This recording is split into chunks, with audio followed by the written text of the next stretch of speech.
gbogbo message yẹn máa gbé sórí wall mi tí n bá parọ́ fún yín lálẹ́ mo kàn wo gbogbo àwọn olórí burúkú ènìyàn ṣòro kò ní dá fún gbogbo yín Sashi to send message yín pé ènìyàn ṣòro send message sóhun lálẹ́ yìí pé sọ pé èmi ń bú òun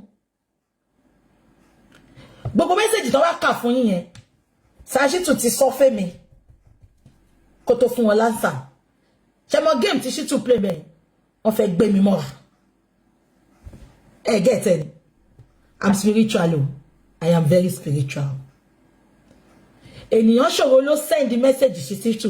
Bí ó dẹ̀ kìí ṣe ènìyàn ṣòro, I don't know. But I have everything. I will put it on my platform. Tí bá ṣe tán. With time and date. But she send message Shi to send it sí mi pé ẹ jẹ́ kí n kà fún yín. Onírọ́ ló máa parọ́. Mo ń bọ̀. Ẹ jẹ́ kí n kà fún yín. Ẹ fún mi ní 1 minute. Ṣé gbọ́? Ẹ jẹ́ kí n lọ gbé message yẹn síta. Yeah, this is it.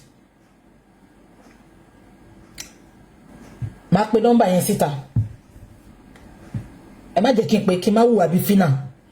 But ẹ jẹ́ kí n kà nǹkan tó ṣẹlẹ̀ fún yín. Ẹ jẹ́ kí n kà nǹkan tí Shi to sọ. It was on Thursday, 16:04. Ẹ má gbọ́ o. Shi to send lè sí mi. Káwọn bàbá tó pè mí. Ẹ jẹ́ kí n kà fún yín. Taiwo Odumosu sent me a message concerning me attributed to you as follows. Ènìyàn ṣòro market. Iwájú lẹ mama bá mi.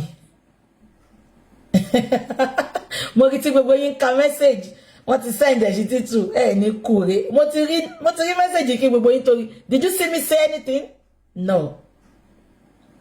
Ẹ jẹ́ kí n máa kà lọ. Thursday 16:04. Shi to ló send ẹ̀. Máa screenshot photo ẹ̀ máa gbé fún yín. Tẹ́ bá dẹ̀ ní mo parọ́, máa gbé number yẹn síta. Èmi ò mọ̀ wèrè kankan man. Only Taiwo Odumosu sent me a message concerning me attributed to you as follows. I have emailed him a few minutes ago. I wanted to BCC you but forgot your email address. I used this address. Shi to ló ènìyàn ṣòro ló nǹkan tí ènìyàn ṣòro send sí Shi to send sí mi yo. So ènìyàn ṣòro ló send lé sí Shi to buy. I have emailed him a few minutes ago. I wanted to BCC you but forgot your email address. I use this address Oko Yahoo email Shi to. Is it correct? Yes, I would appreciate if you could support my email by sending this to him directly. Emagbo. Good afternoon, learned son. Above for your information from one of your admirers. Trust you and family are great, sir. I responded to him as follows. Ó ti forward the email nǹkan tí mo sọ. Ṣé mo gbogbo update tí mo ṣe fún Shi to. Olórí Bukky ènìyàn ṣòro. Àgékù ejò. Ó ti send ẹ̀ sí Shi to. Shi to wá dá lóhùn pé thank you for bringing my attention to alleged defamatory statements made against me by one Bukky Jesse regarding the handling of the Mohbad case assigned to my firm. First, Bukky Jesse is entitled to her opinion, and I will not trade abuses with her. I was briefed to represent Mohbad's family at the coroner proceedings. I have successfully concluded that assignment. What, Shengbo? I have concluded that assignment with the verdict delivered. So, nǹkan tó sọ fún wọn ní court yẹn, òun ni verdict tó deliver. Oh my shell. The certified true copy of the coroner's verdict detailing the outcome and our representation is now in public space. I represented the family throughout the coroner, lauded my participation and contribution to the proceedings. Secondly, I challenged the DPP legal advice exonerating Naira Marley àti Sam Larry and others. Naira Marley àti Sam Larry ni. Mo sure pé interview tí bàbá lọ ṣe ńjọ́sí. Shi to ló ní kó lọ ṣe interview yẹn kó sọ pé Naira Marley bully ọmọ òun. I can assure you that. Ẹ jẹ́ ká máa kà lọ. The Lagos High Court ruled against us, and we have since filed an appeal. Shengbo. Appeal at the Court of Appeal against the verdict. We have just settled records of appeal and made payment for record of proceeding to be compiled by transfer. O shall send the kini esi mi show ye. Bí ṣe ń ka kini yìí ni call àwọn bàbá wọlé. Bàbá àti bọ̀dá Múyìwá. Shengbo. ọba láwọn tí ń pè mí mo ṣáà ní kí ló ṣẹlẹ̀ ṣé ń gbọ́ mi bọ̀dá mi wá ní ṣé mo update fún Shitu mo ní yẹn kí ló ṣẹlẹ̀ ọba ní kí bàbá sọ̀rọ̀ ẹ má gbọ́ o Shitu ti kó bàbá Mohbad láyà jẹ o ẹ jẹ́ kí n kọ́kọ́ ṣọ́ọ̀kì gbogbo yín sìn tí DNA bá ṣe déédé to God be the glory ṣùgbọ́n tí DNA yẹn bá tí bàbá bá really fẹ́ jẹ́ kí DNA yẹn come out clean bàbá should please collectively involve VDM with VDM ṣé ń gbọ́ mi with VDM gan DNA can be done in Nigeria ṣe bọ́gí yọmí ṣe DNA in Nigeria gbogbo wọn ṣe with VDM I need the camera lóyìnbó kankan papa with VDM the DNA will be done in Nigeria ẹ má gbà pé VDM ló kọ́kọ́ sọ̀rọ̀ DNA why tí bàbá ò ṣe wá fẹ́ involve VDM no ẹ jẹ́ ká let's be real now VDM ló kọ́kọ́ sọ pé ẹ jẹ́ ká ṣe DNA why tán ṣe wá yọ VDM tí VDM ò bá ti involve ní DNA I will tell you authoritatively pé wọ́n máa padà wá sọ fún yín pé Mohbad ló lọ́mọ ẹ bá mi kọ́ tí lè kẹsàn-án bàbá Mohbad lálẹ́ tí bàbá Mohbad tó bá gbà kí Shitu manipulate anything bó ṣe manipulate autopsy ẹ jẹ́ sọ̀kan tó máa ṣẹlẹ̀ fún yín wọ́n á sọ fún bàbá Mohbad pé ẹnìkan kò gbọ́dọ̀ fọwọ́ kọ royalty kankan until tí Papa Lolo bá pé 21 ẹ wá sọ fún mi bí bàbá Mohbad bá bó ṣe fẹ́ rówó gbà Ọlọ́run má jẹ́ ká ṣàṣegbé ẹ jẹ́ máa sọ lọ so bí bàbá àti bọ̀dá mú ìwà ṣe pè mí ṣé ń gbọ́ mi mo ní kí ló ṣẹlẹ̀ wọ́n bá gbé bàbá sórí line bàbá fẹ́ lè máa ké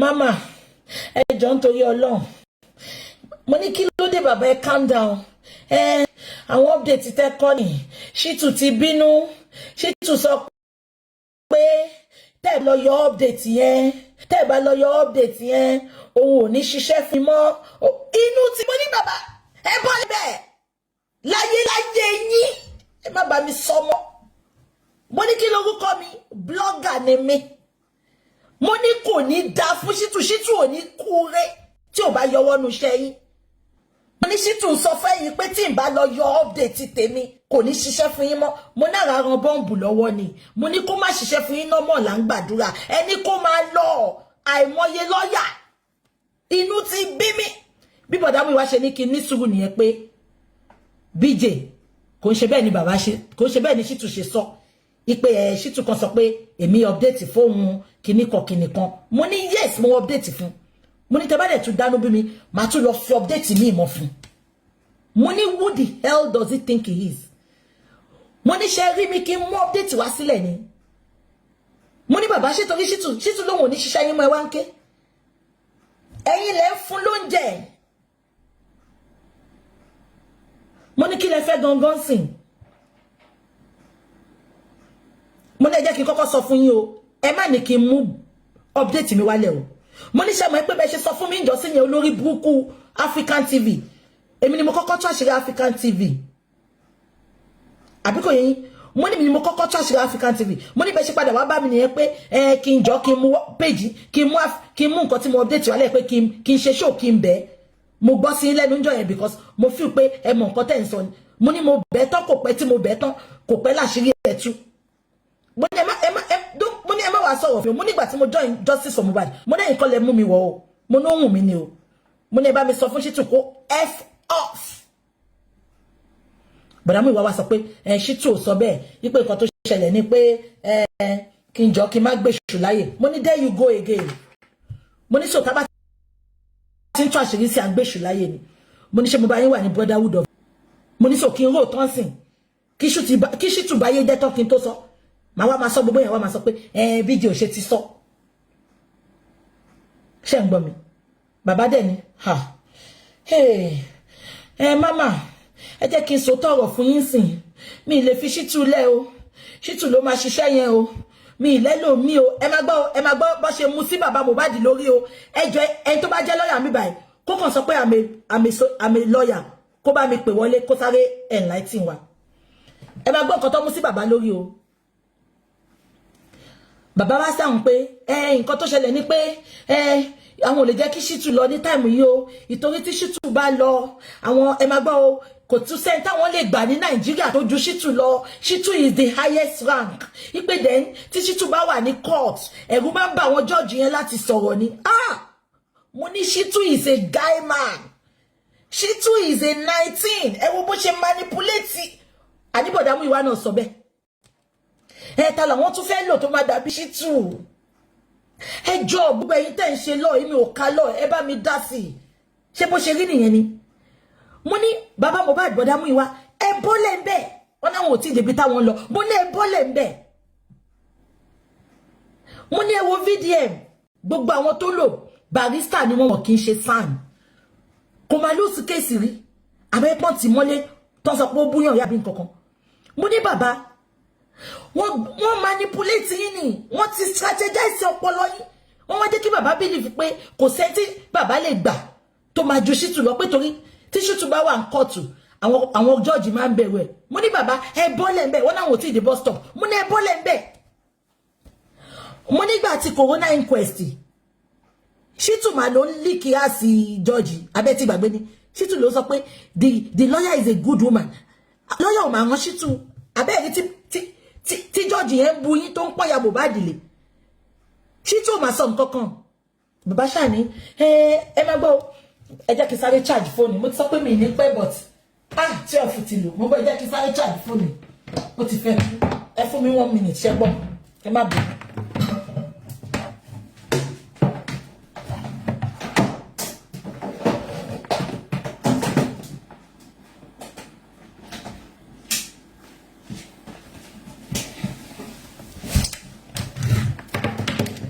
ẹ má bínú ẹjọ́ máa ṣe ń sìn a máa sọ̀rọ̀ lọ.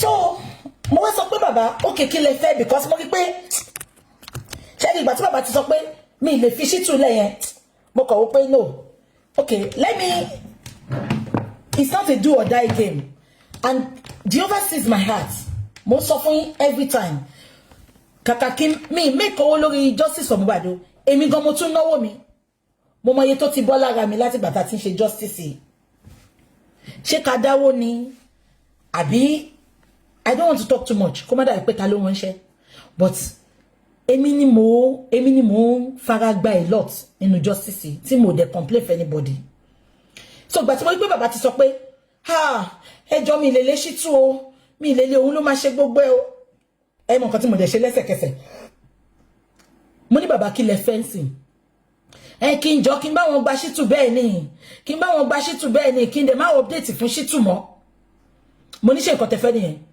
mo ní mo ti gbọ́ kí ni káwọn ṣe ń sìn mo ní ẹ jáde kẹ́ lọ sọ fáwọn èèyàn pé Shittu lẹ́fẹ̀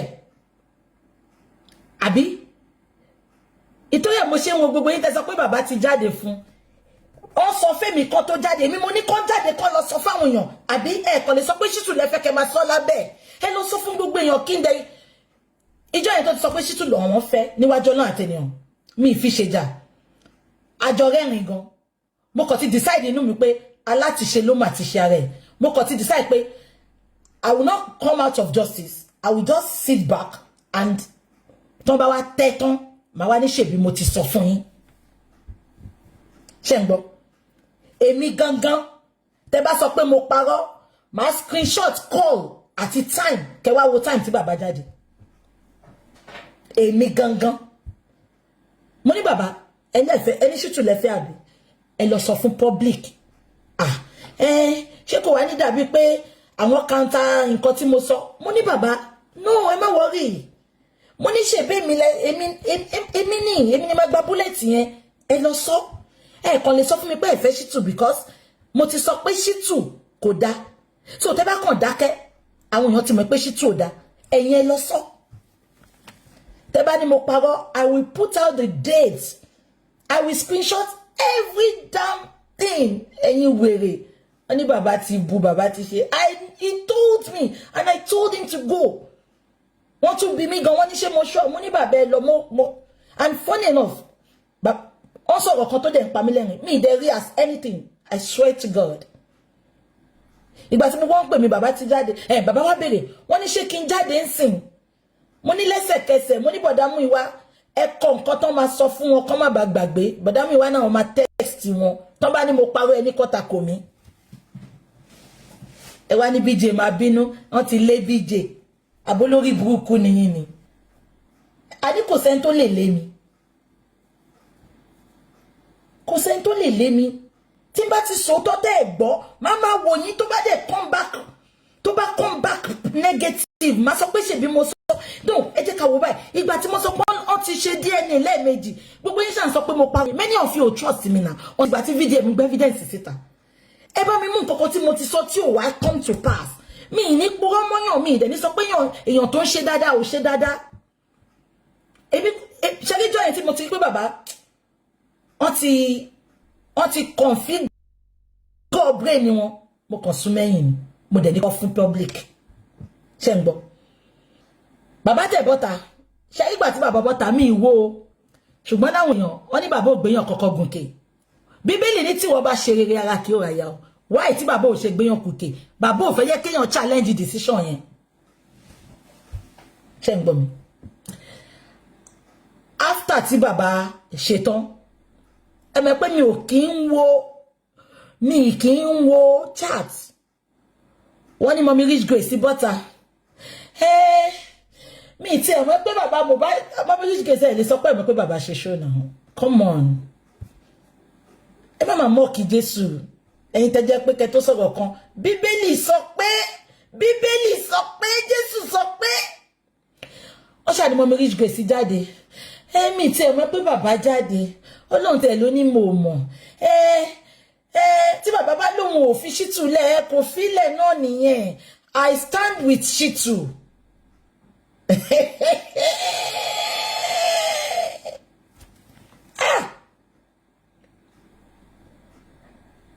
bó ṣe wá sọ pé I stand with Shitu okay èèyàn kan sọ pé BJ who is Erelu èmi náà ò mèrèlú yẹn o bọ̀ bàbá bá ń sọ fún mi pé lẹ́yìn Ọlọ́run Erelu yẹn ni I don't know meanwhile Erelu yẹn o 5 and 6 lòun àti Shitu èèyàn Shitu ni o ṣe rí pé bàbá Mohbad wọ́n ti fi wọ́n sínú kòtò ọ̀run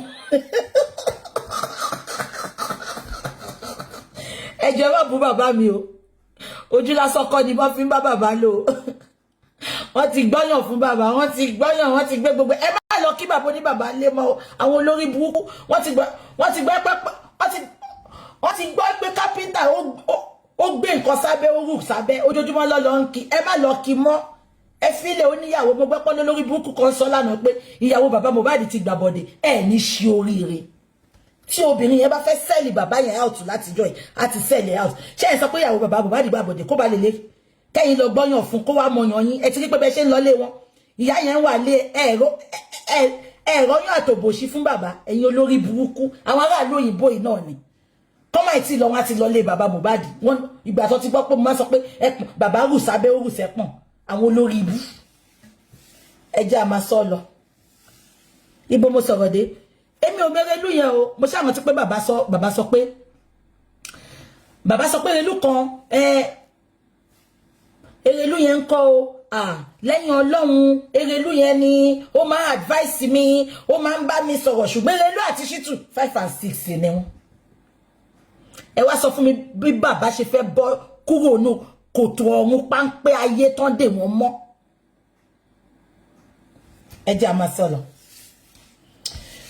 so bí bàbá ṣe lọ sọ̀rọ̀ yẹn bí bàbá ṣe meeting yẹn tán mo ní kí bàbá lọ sọ so wọ́n nígbà tí bàbá ṣe tán Rich Grace bọ́ta ó ní ohun tẹ̀mọ́ pé bàbá jáde yẹn but tó bá yẹ pé bí bàbá ṣe fẹ́ náà nìyẹn I stand with Shitu I stand and we stand with Shitu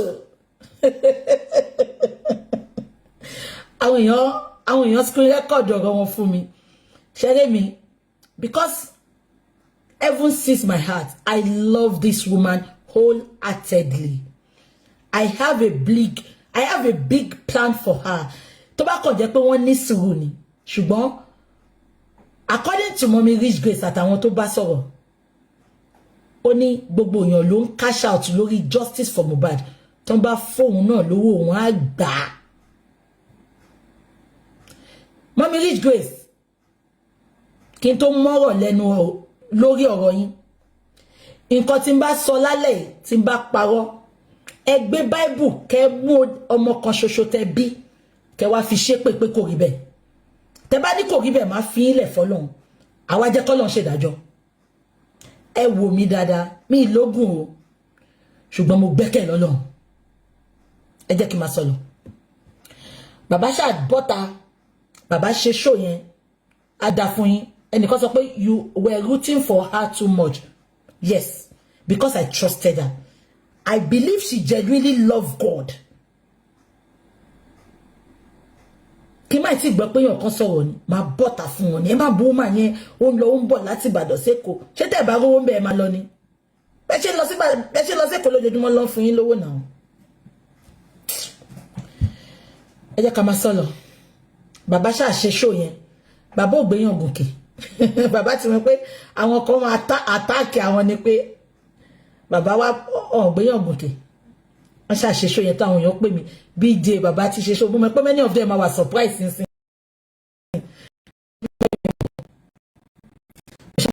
bàbá ṣe show bàbá láwọn ìṣọ́ ti pè é gbogbo wọn pè mí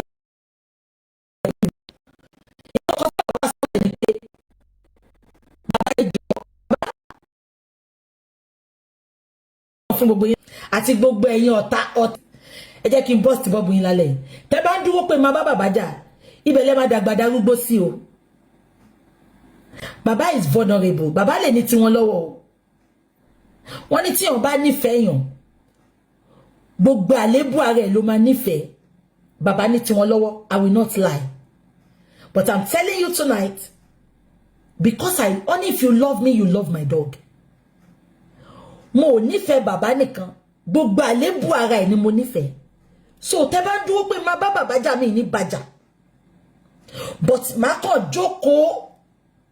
jókòó ìjókòó àgbà nínú justice ni nǹkan tí bàbá Mohbad bá fẹ́ ni mo máa bá wọn fẹ́ ṣùgbọ́n the only time tí máa wá ṣe show fún bàbá ẹ bá mi kọ́ tí bíbá ẹ bá mi tọ́jú ẹ̀ the only time tí máa wá ṣe show fún bàbá gbogbo reservation mi tí máa wá sọ níjọ́ yẹn the only time ní tí DNA yẹn bá padà wá tó bá sọ pé Mohbad ló lọ́mọ máa bá ìgbà yẹn ni máa wá barajẹ́ fún bàbá Mohbad tí má dé barajẹ́ níjọ́ yẹn tán máa blọ́ọ̀kì wọn ká tún má pàdé mọ́ ṣùgbọ́n báyìí sìn ẹ̀gbọ́n mi ṣì ni bàbá Mohbad bàbá mi ni mọ́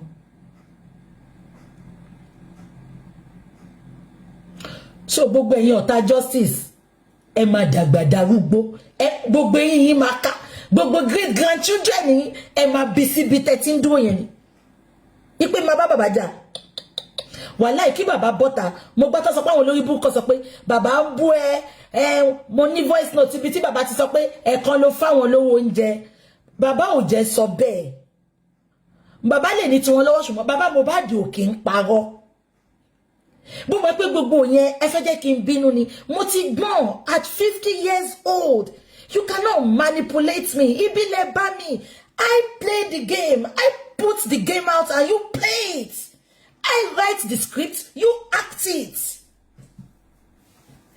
bàbá sọ̀rọ̀ ẹlẹ́yìn ń ṣe èrè ẹ lọ́ fi nù dín go and shook it into your backside àníkẹ́ play ẹ̀ báyìí kẹ́ sọ pé kí n máa gbọ́ pé bàbá ń bú mi ní bá wọn jà mo ti gbọ́n ṣé nígbà tí mo gbọ́n nìyẹn ẹ rí pé mo ti calm down gan ni tẹ́lẹ̀ bí bàbá ṣe sọ pé àwọn fẹ́ jáde yẹn mi nígbà kan jáde yẹn má ní ẹ ṣe máa jáde ẹ lè lọ ṣe to say but bàbá is entitled to his opinion he is entitled to his choice nǹkan tó kàn ń dùn mí ni pé ìgbà tí mo jókòó tí mo wò náà ọ̀rọ̀ bàbá ò ń ṣojú lásán ẹ jẹ́ kí n sọ bí tí mo ti mọ̀ pé Ṣítù ń ṣoògùn ìgbà tí bàbá lọ tán lọ bá sọ̀rọ̀ ọjọ́ yẹn tó kọ́kọ́ yarí tán wà bẹ́ẹ̀ ẹ máa gbọ́ o wọ́n ní Ṣítù wá bẹ̀rẹ̀ sí ní gbé ọmọ ẹ̀ ṣépè tẹ́ bá ti réyàn tó ń gbọ́ ọmọ ṣépè wọ́n ní Ṣítù ń gbé ọmọ ẹ̀ ṣépè pé tóun bá da bàbá kí nǹkan bá ìṣẹ̀lẹ̀ sọmọ òun any day tẹ́ bá ti rí pé àwọn èèyàn ń gbé ọmọ ṣépè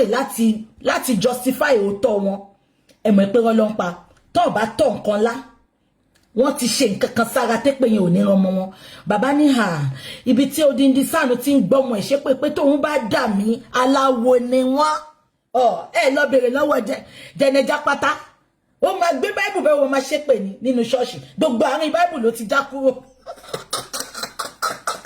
bàbá fọ́mátì ni bàbá Mohbad ò lajú fọ́mátì ni báwo ni George ṣe máa gbọ́mọ ẹ̀ ṣépè ìtorí justice for Mohbad bíbélì tí wọ́n bá ṣe rere ò ní ṣépè fún tani àbórí yín burú máa ní ẹkọ́ ṣìdànù kẹ́kọ́ kéèsì yín kúrò lọ́dọ̀ mi bàbá ní ọmọ máa gbé bàbá ní ẹ má sọ bẹ́ẹ̀ máa yí ò ṣèkà máa yí òlu kò gbà bọ́dé tó jẹ́ pé ó máa gbé àwọn ọmọ ẹ̀ ṣépè pé tóun bá dà mí tóun bá gbà mo ní bàbá fọ́mátì ní jẹ́nẹ́rẹ́pù fẹ́ ó máa wà wájú báyìí àyàfi tí ò bá ṣolúwa lọ́wọ́ mi ṣe àyàfi tó bá jẹ́ pé wọ́n parọ́ ni gbogbo ègúnú bíbélì ìjọ tá máa rí inú báìbù gbogbo àárín báìbù ló ti já tó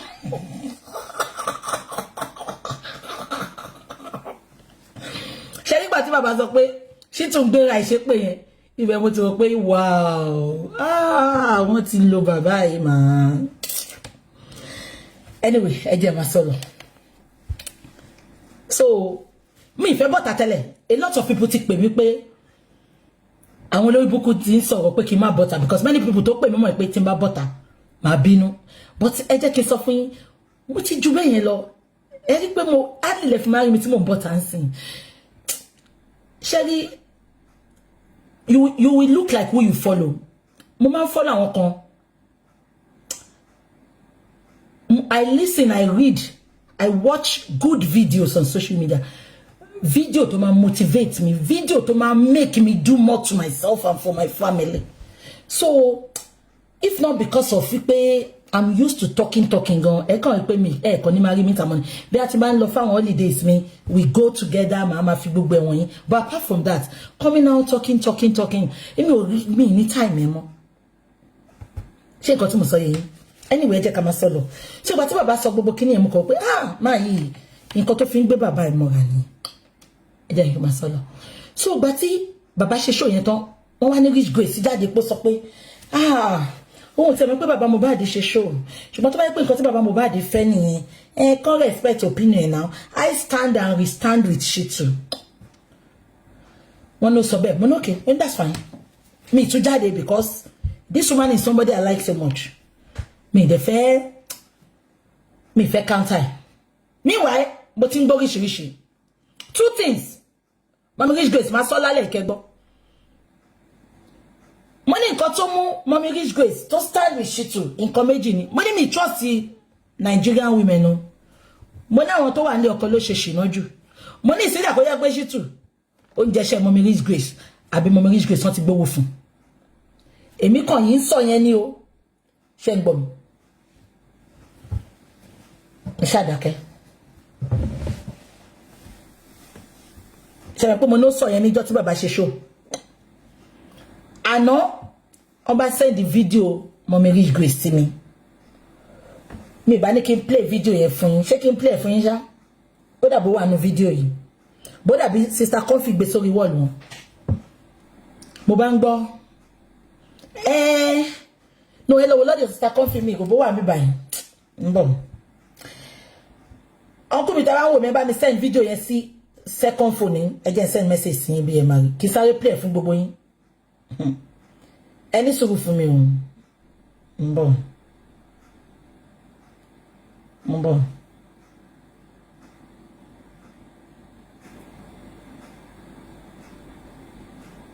mo fẹ́ play video yẹn fún yín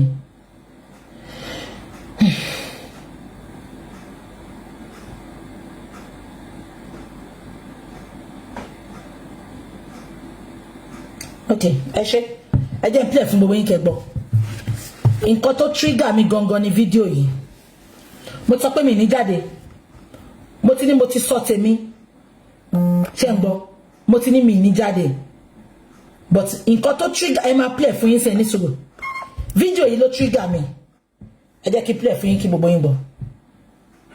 ẹ̀yin baba Mohbad because now it is in the open space now. Baba Mohbad, you sign a letter. mo ní ẹ̀ ń bí ní bí ẹni wípé èmi àti ìlàjọ ń sunlé wọ́n ní wọ́n dẹ̀ ti kó fún kinní kan kìnìún kan mo ní all I know ni pé ẹ bá ní wọ́n kó fún I'm not aware bọ̀ tán bá wá ní pé kán kó fún pé kó sign kí lẹ́ni kó fi ṣe wọ́n pé kó sign I will say it in the open. ẹ má gbọ́ o. wípé ìjàkadì ó pọ̀ rẹpẹtẹ gan because a bá gbé à ń ṣe nǹkan lábẹ́ aṣọ à ń ṣe nǹkan lábẹ́ aṣọ nígbà tá a bá náà ṣe nǹkan lábẹ́ aṣọ at the end of the day ẹ̀yin tẹ́ ẹ pé lábẹ́ aṣọ náà ẹ̀yin náà lè máa gbé síta because ẹni tó lè sọ wípé tó lè jáde tó lè sọ pé báyìí ni mo jẹ́ nǹkan báyìí dẹ̀ ni mo fẹ́ ṣe ó túmọ̀ sí wípé ọ̀rọ̀ kan tó wá láti ibì kan ni ẹni tá ẹ dédé rí tó ń sáré ó túmọ̀ sí pé ibì kan wà tó ti ń bọ̀ nǹkan kan ló ń le so somebody can't just come out and say this is what I want to do, this is my position, this is my political. ẹ má máa wọ́ndà pé níbo ni kí ló ṣẹlẹ̀ tí irú nǹkan báyìí fi ṣẹlẹ̀. You said you want to ẹlẹ́fẹ́ gbé àwọn ìgbésẹ̀ ẹni tọ́rọ̀ ọba ní wípé ẹ jọ̀ọ́ ẹ máa ṣe lọ àbí kẹ́ fún mi lákòókò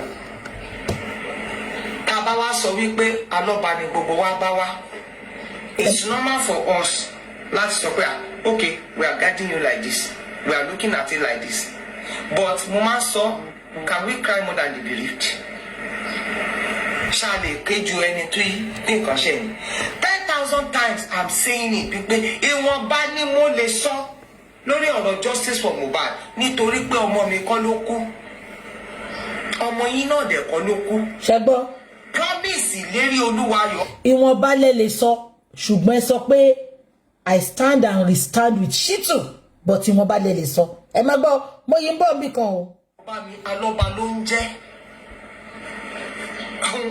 ẹni tọ́mọ ẹ̀ kú ni ṣe bá jáde wípé a fẹ́ ràn lọ́wọ́ ni ẹni tí ò bá lágbára láti ràn you do not need to say it go away àwọn kan náà ti lọ. ṣó jẹ́ kọ́wọ́ yìí jáde lẹ́nu màmá yìí ṣẹmẹ tó ń bá wí bíbá Daddy York because ìjọ yẹn tí bàbá sọ pé òun ò sign tọ́ndẹ̀ ti sanwó tí bàbá ti sọ pé òun fẹ́ sign tẹ́lẹ̀ Daddy York bọ́tà Daddy York update pé àwọn ò ṣe justice mọ́ ṣe ń gbọ́ mi àwọn ló ń bá wí bíbá pé ẹni tí ò bá ṣe mọ́ kó máa lọ but Mommy Rich Grace gbàgbé pé within 2 days over 20 million lọ dá lórí platform gbogbo àwọn tó ń support bàbá àwọn Tóyìn ni o àwọn Daddy York Vengeance Mommy Yetunde every of àwọn tó ṣe critical thinkers àtàwọn tí ò jẹ́ critical thinkers because bó ṣe ń dáwọ́ yẹn Daddy York ń send ẹ̀ sí mi sis atutiriye báyìí sis atutiriye báyìí and everything is in the open wọ́n dẹ̀ ní kó má send owó tí bàbá Mohbad mọ̀ pé tí bàbá bá ti nídìí owó wọ́n yan àwọn èèyàn bíi méjì mẹ́ta pé kó máa fún níye tó bá fẹ́ because wọ́n ti mismanage owó in the past abẹ́ ẹ̀gbọ́n mi ẹgbọ́n nǹkan tí Mommy Rich Grace yẹn sọ ẹ̀dẹ̀ pera yín ní èèyàn Ọlọ́run ẹni tó bá ṣe mọ́ kán máa lọ kò nídìí kán máa sọ ṣó lè jẹ́ Mommy Rich Grace ló kó 3 million sílẹ̀ lẹ́yìn tí bàbá sọ pé òun máa sign kẹ́ni kán máa lọ just because you want to support Shitu to the end ẹ fẹ́ yẹ ká ṣe rí tú ẹ má gbọ́ lọ. You don't need to. Àwọn kan ti lọ àti wọ́n ti sọ 10,000 times wípé ó rọrùn fún yín láti sinmi torí ojú ogun la wà. Àwọn 600 men ló bá David dé.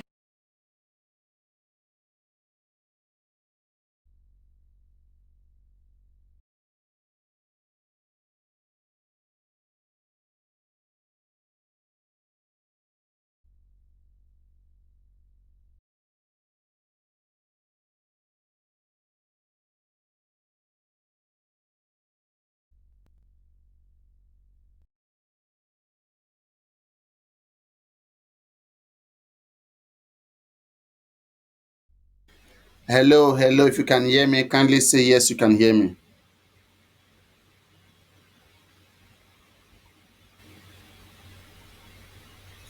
Hello. If you can hear me, kindly say yes, you can hear me. Okay, I want to believe you all can hear me now. Science, class science student, science master, science headquarter of J4M. So, my good and great people, I want to tell you guys that I will be going live on my phone. Okay, so I will have to restart the live stream. So please join back immediately so that I can have a lot of boxes and bring people up. I know some people they want to vent because me myself I have to address some very important things. And after this particular show, okay, I will stream it to the end and then I will replay it from the beginning again. And I think people should record some side of it, some side of this particular one. I will restart this live stream again because I said I will go. I must explain to you, translate this to English language. I will translate word for word everything Bukky has said to English language so that all of you can see everything I'm talking about. And then I will tell you something that Bukky is not mentioning. You know me, I've always been telling you guys the truth, right? Because this is about, it's not almost my life. You understand? 2 years in a particular thing is not a joke. You can be certified for studying something, for being somewhere for 2 good years, right? So I'm not going to play with, I'm not going to jeopardize that. These guys are senseless. I will not let them come and destroy my reputation because of their private interests. They all have private interests. And they are so jealous of of each other. I don't know why they are doing so. So I am going to restart the live stream. So join back immediately in the next 1 second. In fact, the moment I off it, join back. Okay? If you like, you don't join back, it's up to you.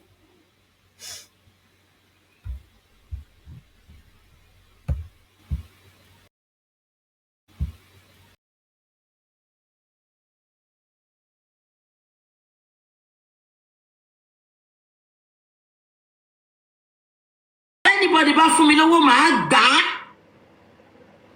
Ẹ bọ́ takẹ́lẹ̀ sọ bẹ́ẹ̀. Ẹ bọ́ takẹ́lẹ̀ sọ bẹ́ẹ̀. Anybody bá fún mi lówó màá gbà á.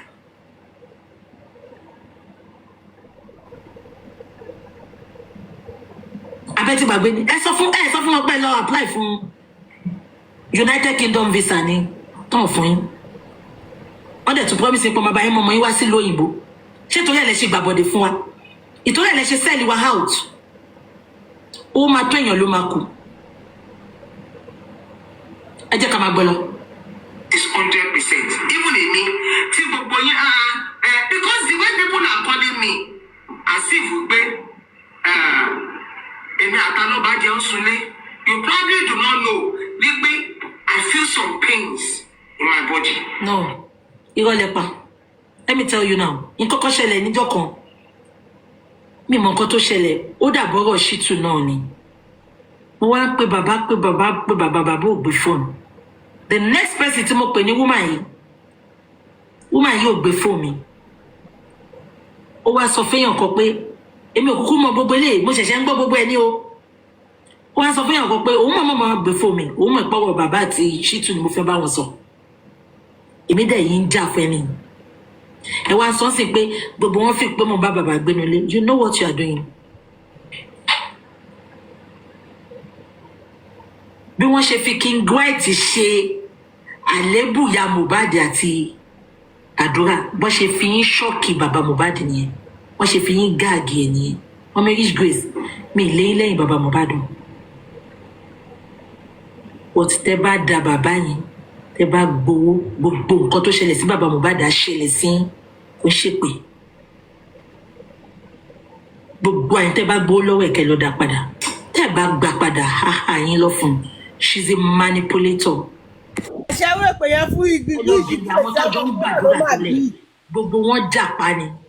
Ẹni kí ló ṣẹlẹ̀ tí gbogbo àwọn tọ́jọ́ ń gbàdúrà fi já wọn sílẹ̀? Because all of them saw that she's not clean again. Ó ti gbàbọ̀dé. Bí ọdún tí gbogbo wa ń gbéṣẹ́ pé ẹni kí mọ́mí Rich Grace bọ́tà ṣé bí ọdún ò fún wọn lówó? Bí ọdún olórí burúkú yẹn.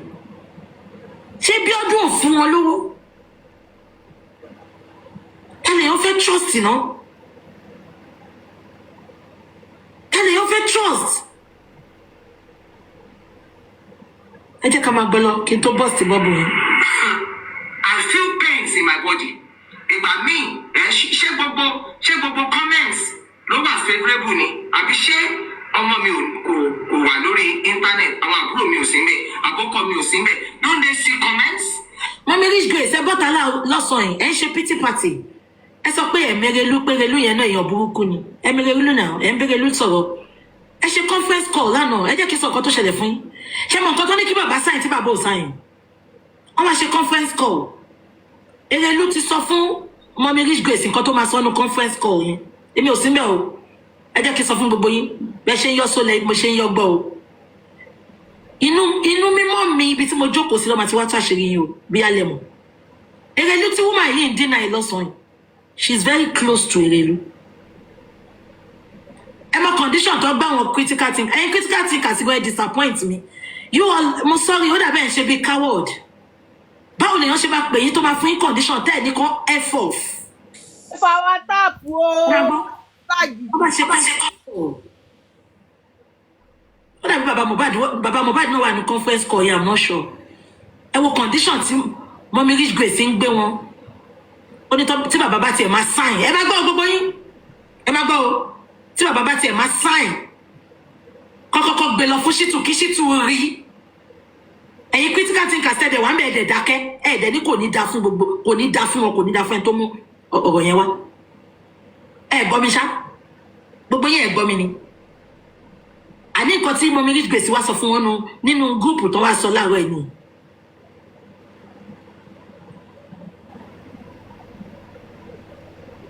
ẹ lè imagine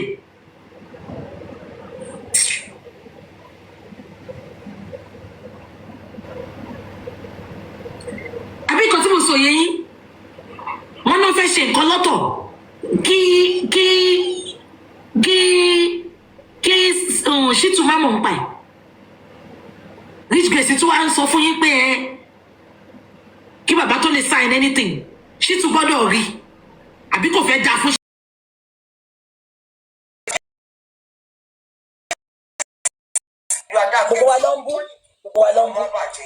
Bukky is part of critical thinkers, and Bukky and Yok Daddy, they are the one that is leading critical thinker. And they were all disgraced. They were all disgraced. They were all disgraced. Emma trust me. Emma Golo.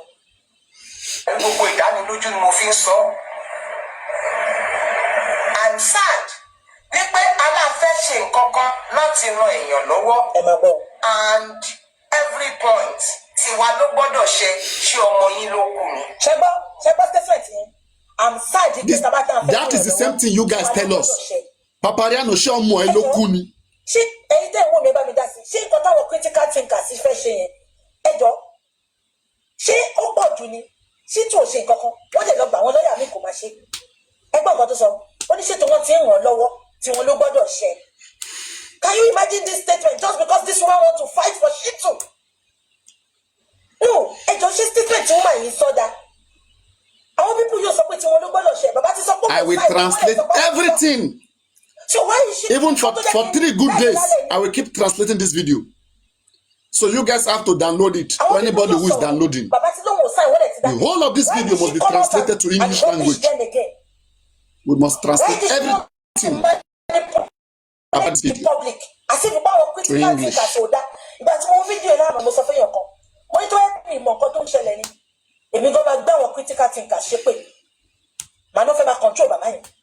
Because with this woman's video, and you know that is not what happened.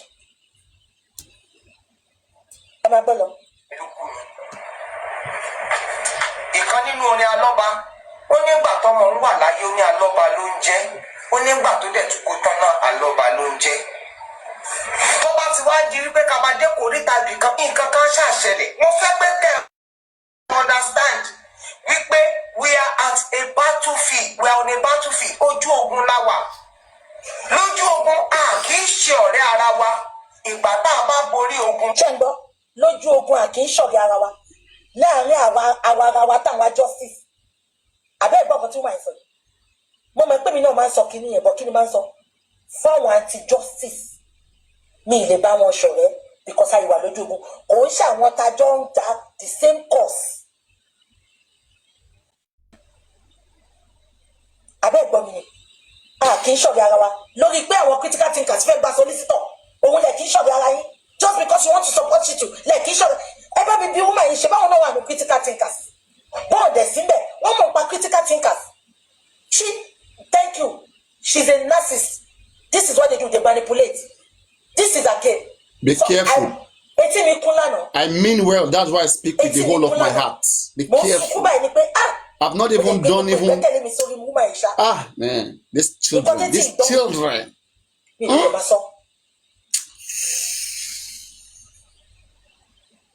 So it's like insurance critical thinker just because you want to support Shitu them Molano. Our Malamo in Lord Mommy Rich Grace. Hey, my mom Shitu our Malamo in Los Angeles. Our my lady can also show you one day. And it's like Babode. Lórí mọ́tò tó rà fún yín àbọ̀mọ́ yín tó bá yín mú lọ sílùú òyìnbó ẹ jẹ́ ká ṣe nǹkan tó yọ ọjọ́ ọ̀la ẹ jẹ́ ká ṣe nǹkan ìlú lówó owó máa tó èèyàn ló máa kú ẹ jẹ́ ká máa gbẹ́ lọ. ìgbà yẹn la máa wá kí aleluya la máa sọ pé àfihàn wa délẹ̀.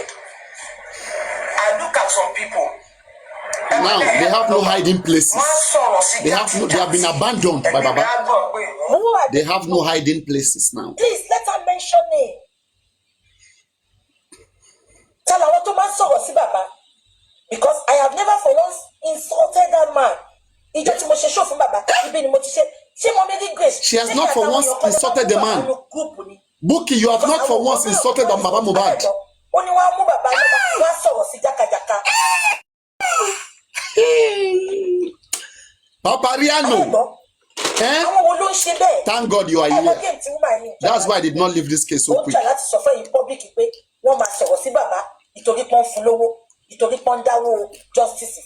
Àwọn critical thinkers ló ń bá wíyẹn o. Ìgbà tẹ́yẹ ṣé yóò lè insult Baba lójú mi ṣá ẹsẹ̀kẹsẹ̀ ni máa dá padà fún. Àwọn wo ló insult Baba ẹ sọ ìmì ò ṣáà láìka àwọn half-baked ọ̀rọ̀ báyìí ẹ jẹ́ ká máa gbọ́ lọ. Before, I do not count, not that I am lazy. No.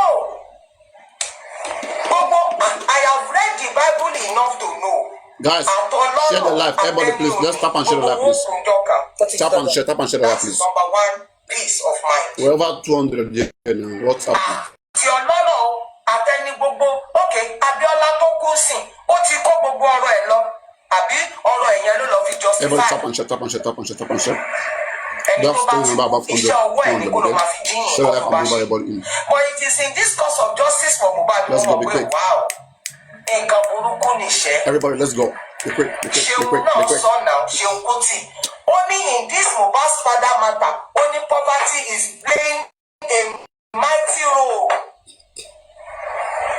Àti pé ẹjọ́ tó bá wá tiẹ̀ wá ní gbogbo owó ayé ìgànnà lóòótọ́ náà tó bá ní àwọn alágbára bíi tiẹ̀ wọ́n á ti wá. I remember the year that Cynthia Osokobo died. One young lady like this that came in from Abuja. They called her because there is some stuff in Lagos at first time that she can come and buy. Because she met those guys online. Over was first time. Those people they brutalized her. They did everything over by event. She know that in less than 3 weeks, they fish out the killers. And one more no one back to get. Now, that is the end of that thing, yeah? Sherry, I'm a bit shocked to me, July. Mommy is Grace. In Kokoni, money lower in Lale. If you can do it for me, even then, then would go whatever nature. There might be any too bad. Can you tell me any updates for Shitu? You confided in somebody. Somebody has a confidence. Most of you people say your son, Mama say your boy. The way I go. Mommy Rich Grace said, and I quote, only between myself and you. Èmi gangan mọ̀ pé Shitu ò ṣe nǹkan kan. Fáìlì bàbá Alọ́ba ó ń jù sẹ́gbẹ̀ẹ́ kan ni. But I will still stand with Shitu. Ibi tínú ti bí Tebani e sobe. E koko bota kete wa sobe sobe. E koko bota. Bí ṣe gbọ́ yẹn lánàá báyìí, mo ní what? Ó ní fáìlì bàbá lọ́ba. Ó ní Ṣítù ń jù sẹ́gbẹ́ kan ni. Ó ní Ṣítù ò ṣe nǹkan kan. Ẹni mo parọ́ ẹ̀bọ̀. Ṣé wọ́n ní nǹkan tó dùn mí jù? Ìgbà tí woman yìí wá sọ pé I stand with Ṣítù is either Ṣítù or nobody. Mo ní kí lè téèyàn wicked báyìí. You know Ṣítù is not doing anything and you are coming out to tell the public it's either Ṣítù or nobody. Who betrayed all of you? Ìkànnì. It is so now. We cannot cry more than the belief. Unfortunately, Baba Mohbad will ring. He has been brainwashed. He has been manipulated. Until configure brain. You said it. She said it. Yes.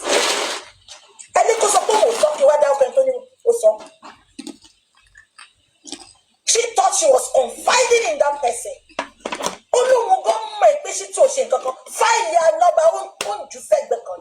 But I still stand and we stand with you too. Yes. You all don't know what I'm going through. Kò ṣọmọ mi lóòótọ́ mi dẹ̀ géènì kankan bẹ̀. Tí ò bá ṣọ lọ́hùn àtàwa díẹ̀díẹ̀ kan, justice for Mohbad láti dóhùn gbàgbé.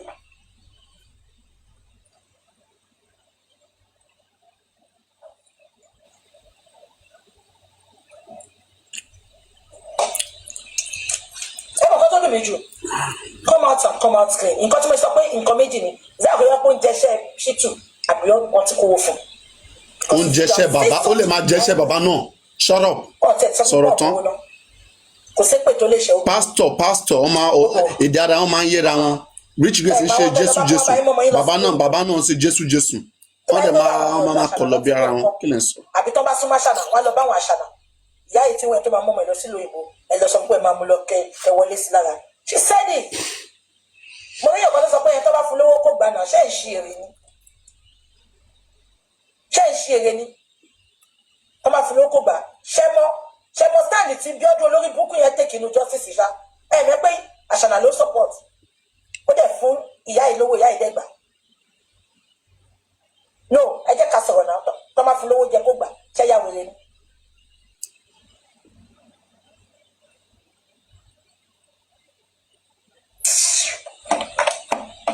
Ṣé ò promise àwọn gbọ̀ngàn láàbọ̀? No, mo bí ṣé ò promise àwọn. Ṣé ò lọ fún kínní? Wọ́n wá bọ́ta lẹ́nu. Wọ́n ṣe bíi pé àwọn ò bá Erelu sọ̀rọ̀. Ìyá Erelu ibi tẹ́ bá wà.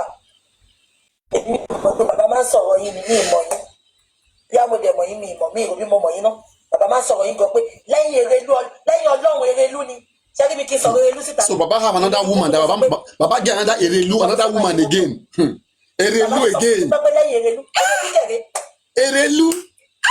Èèyàn sáànù ni. Báwo lè wá ṣe fẹ́ jẹ́ kí bàbá lé sáànù? Bàbá tí lóun ò lé sáànù. Èmi ò tẹ́lẹ̀. Gurexi is the man that is there operating. You guys don't have sense. Come on. Bàbá tí lóun ò lé sáànù. Ó ti ní sáànù yẹn lòun fẹ́. I said it. And we cannot. As long as Gurexi is here, Muyiwa goes nowhere. Sam goes nowhere. If Muyiwa was here before, Odumosu will not leave. Odumosu will never leave if Muyiwa was here. Sorry if Gurexi was here. Negotiate. Yes.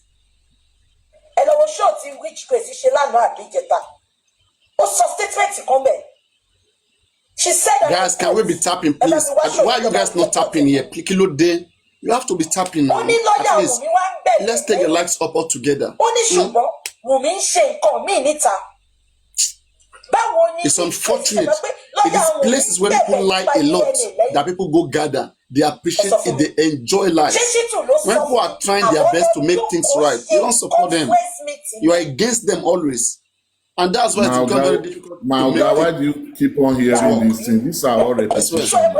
What she's saying is all repetition.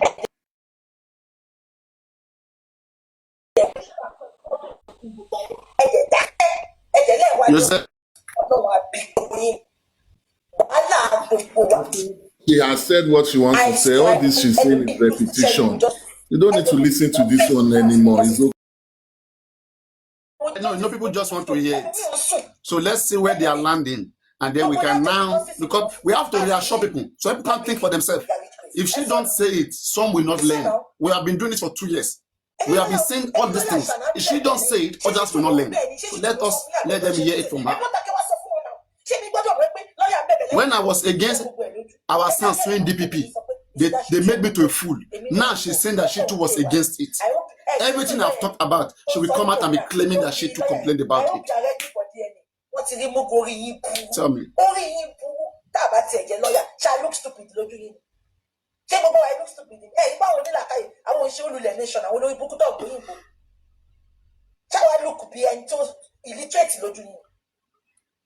Thank God for Yomi for joining just from Mohbad. Yomi, if you were not here, I would have died in this guy's hand. I swear. Yomi reduced this thing for me. Both Olori Ebi, QH Radio, all of them, they were suffocating me. I was the only one telling the truth until Yomi came. And attention divided. God. God bless you wherever you are, Yomi Fabi. God bless you, bless your child, bless your generation. I nearly died in this guy's hand.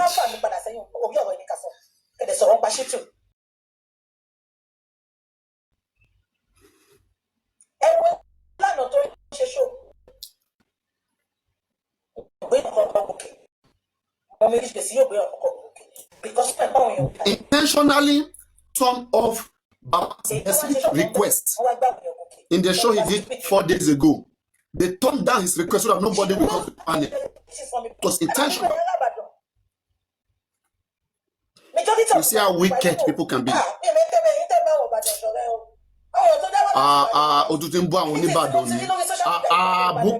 Bukky. No. You don't have to have issue with the whole Ibadan people now. I don't know. Why would she be doing like this? Okay, she's not from No. I won't do a show with Bukky. Odo for Papariano is a mundo. Papariano Mondoni. Oh, yeah, Papariano Mondoni.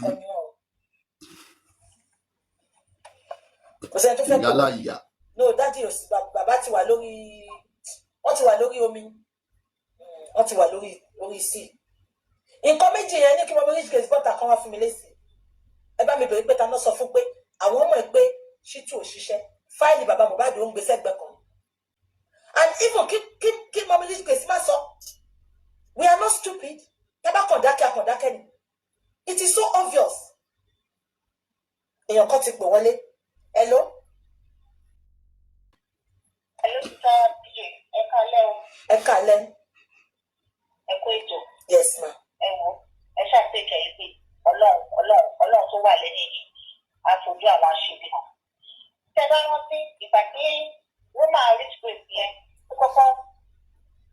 Justice for Mohbad. It's not supposed to get justice for Mohbad. As an evangelist or so. So I want to believe that I was not facing for the launch on the conspiracy theory of the consequence what I told you, not the end time. So that's what we got to solve. Only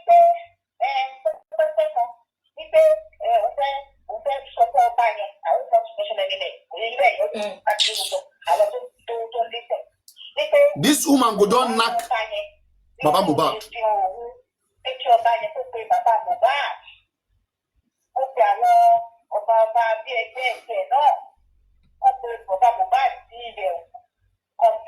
Mo but I come on Benny. I want to believe.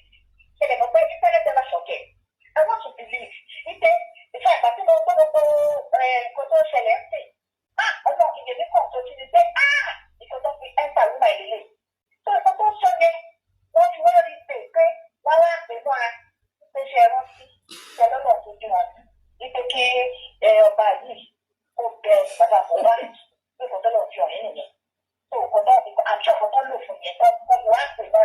of one shape, and you call it something shape, and it's a lot of shape, conspiracy, so that's about the guy. There's no way to confirm. So I'm in baby. You pay Baba. Bye. You have a bad person for you. I'm a shot. And you can actually you can actually go Kelly, check it out. Bye. We have our money. They buy it. You need to become. Someone should do it. And you can do shit. Nigeria is too corrupt. Then, that or no, sir. We need to so you know because the paper the company just and we need to buy. Ọlọ́run ló máa gbà fún wa, mo ti sọ. All this caller are plan war from Bukky JC. This caller is plan war. Thank God. So you know. Bukky JC is plan war. Kò sẹ́ni tó máa ń pè He's a wọlé scammer. mọ́tò I'm telling you. These are plans. Ọmọ ètè pọ̀ nítorí ọlọ́ ètè. Thank God you smart. You don't take Ètè pọ̀. Ẹni sùúrù kọ́lá ti fẹ́ wọlé kọ́ ti fẹ́ wọlé. Plan war. Gbogbo wọn wà ní ògbóni. Gbogbo wọn máa ń ṣe àwọn jọ́ọ̀jì náà wà ní ògbóni. Ó ti pẹ́ tó ti ṣerú ẹ̀ ọjọ́ kan ó máa cast. Kílẹ̀ gbogbo orí yọmí fi stop.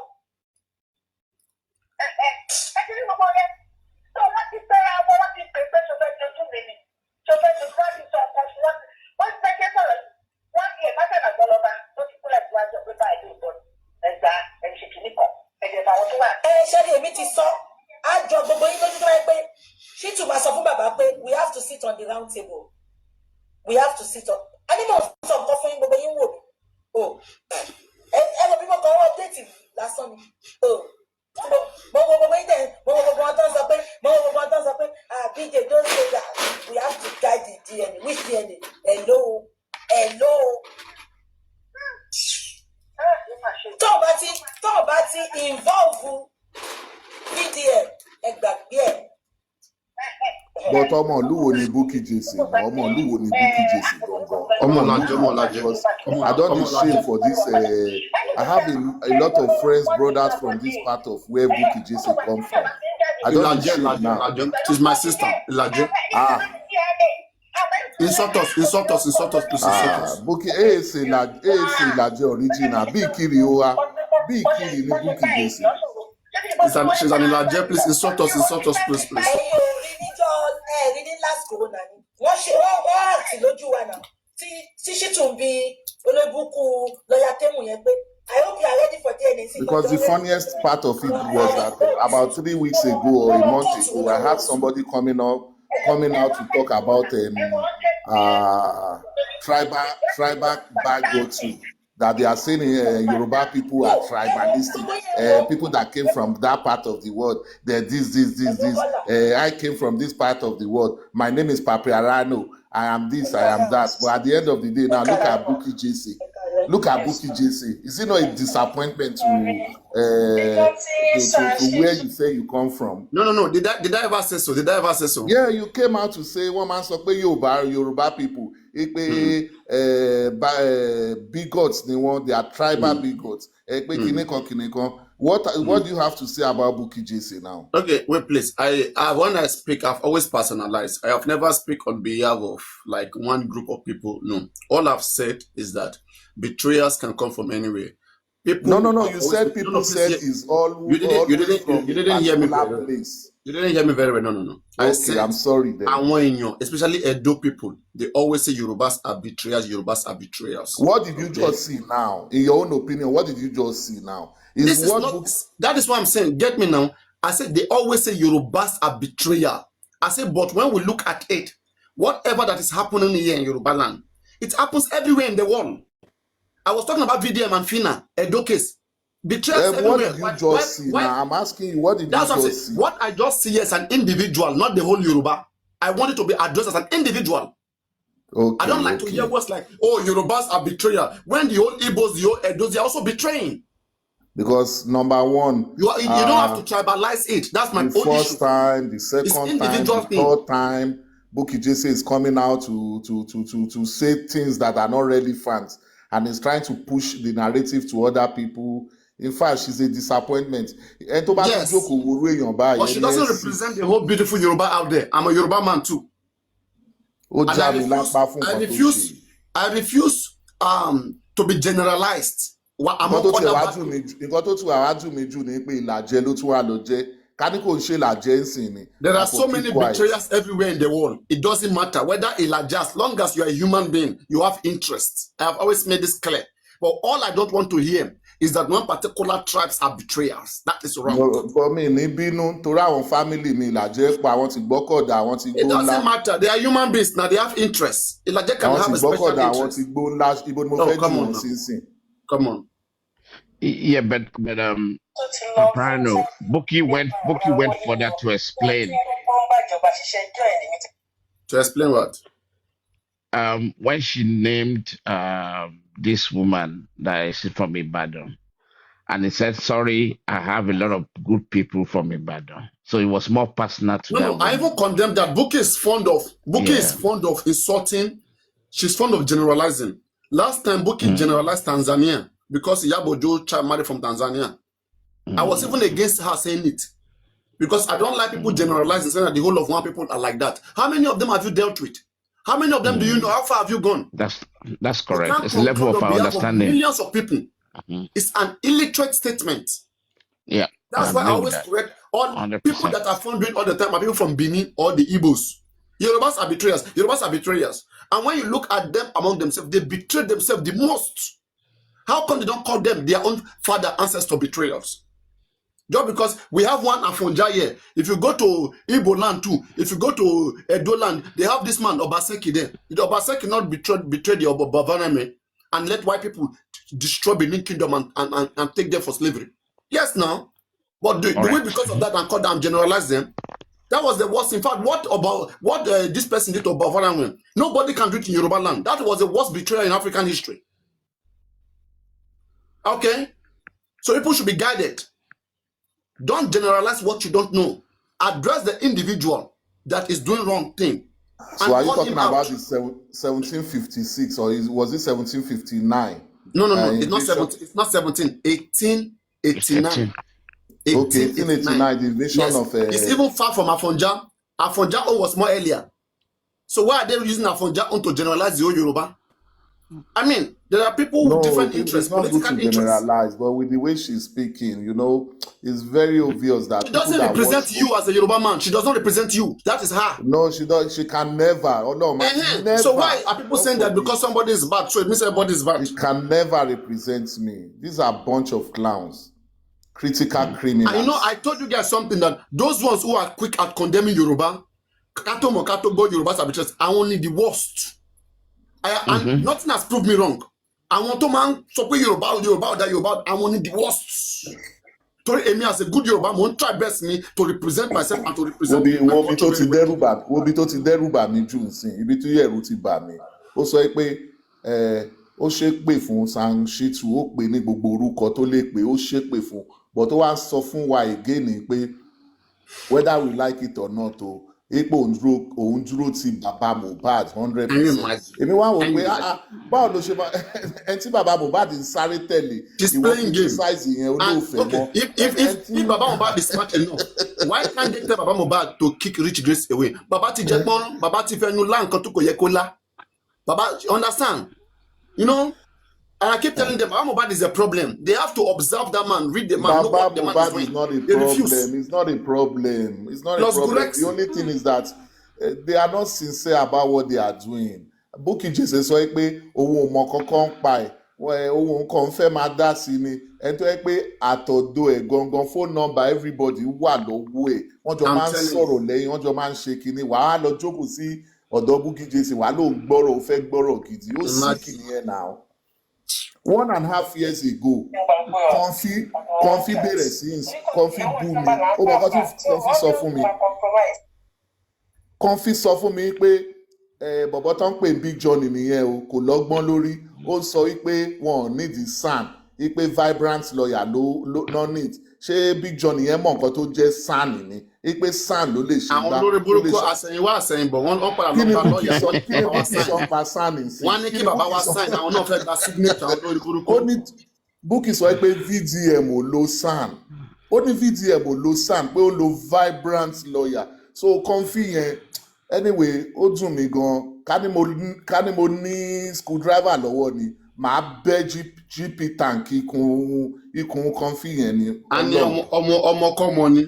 ọmọkọ́mọ ni Comfy. Very stupid lady tó máa rò pé ó wà ọ̀dájú intelligent burúkú kò ni kò lọ́gbọ́n dẹ̀ ní lórí. dá fún ọmọ Comfy yẹn ọ̀dájú wá jáde tí ó wá sọ pé tó bá tiẹ̀ máa ṣe DNA pé kó máa involve owó kó máa jẹ́ kí kinní kan mọ́ àwọn Comfy Comfy wá ń sọ̀rọ̀ báyìí. Ṣé wọ́n ló wá ń sọ̀rọ̀ báyìí? I'm so disappointed in this. Vengeance náà wá ń jáde pé nǹkan tó máa ṣẹlẹ̀ ní pé wọn ní kọ́ máa gbé gbogbo ẹ̀ lé Sanshitu. Vengeance critical criminals. ìyẹn àwọn tí a ń gùrẹ́sìn wọ́n wá Critical criminals. Papa, no, I have a question regarding this. He just says audio of whatever live. Remember when Joseph Aloba came out, he made mention, that I will be talking to Russia, right, about the dispute between the Sanshitu. Remember when they came out? Yeah, and sure. now Bukky said, yeah, he was aware, and Muiwa was even involved to draft what Baba is going to say in his life. So that means Baba knew what was discussed, and now he came out and still saying, "I will get in contact with the Russian." Is that not a kick in the face of Bukky? That's it now. Baba to playing game, but they don't want. They don't want. When we have been accused Baba Mohbad of doing this nonsense, they don't want to make us right. They want to cover the evil of that man. Okay, so they will keep proving to us that we are wrong, right? But you can't cover bad character. You cannot. Even God will be angry. Even God, that you see a spirit and you don't call it a spirit. So many. I don't know if it was 2 weeks ago with Paparano that we were talking. Was it 2 weeks ago or 3 weeks ago that we were gisting about Baba? Then we were trying is it poverty that is leading him to this kind of a thing? Then I told you, no, it's not poverty. They know what they are doing. It's just a game Let's plan. tap and share the life. Everybody tap and share. At the end of the day, they will sit down the round table, because what Sanshitu is trying to do now is trying to cool off every fire on it. Then at the end of the day, they will say, Baba Mohbad, they will joke on the table. They will sit down. They will arrange whatever they want to arrange. Then we that are listening, one can your shock one positive justice for Mohbad at that time. But that's where it's coming from. Now we have thanks to Yomi, thanks to VDM. Critical thinker versus very, very active. So Bukky JCT Ribito low affair you're right. And try that you're right. Won't try that you're right. Go first share Baba. Yomi will join. While back pogon. But Baba gonna for Bukky JC. God has planned everything. Papa no Bukky just shot herself in the foot now. Bukky JC is the brain behind all this. She's a manipulator. She's a great manipulator. Great one. She's cotton sauce ko address the real issue. I like Baba. I love Baba. Tẹ́ bá dúró pé máa bá bàbá jà, but ó ń bá Sanshitu jà, ó dẹ̀ ń ṣépè fún Sanshitu. Bàbá dẹ̀ sọ pé mo máa tẹ̀lé Sanshitu, mo máa tẹ̀lé Sanshitu. Woman tó ń tọ́jú Sanshitu ó tún bá jà. Ìwọ ń bú Sanshitu, ó fa bàbá mọ́ra. Bàbá dẹ̀ sọ pé ó ń pè wọ́n ní ìránṣẹ́ yẹn. Ó dẹ̀ ń tẹ̀lé Sanshitu. Ta ló wá mú gan? Ta ló mú gan? You know what's funny?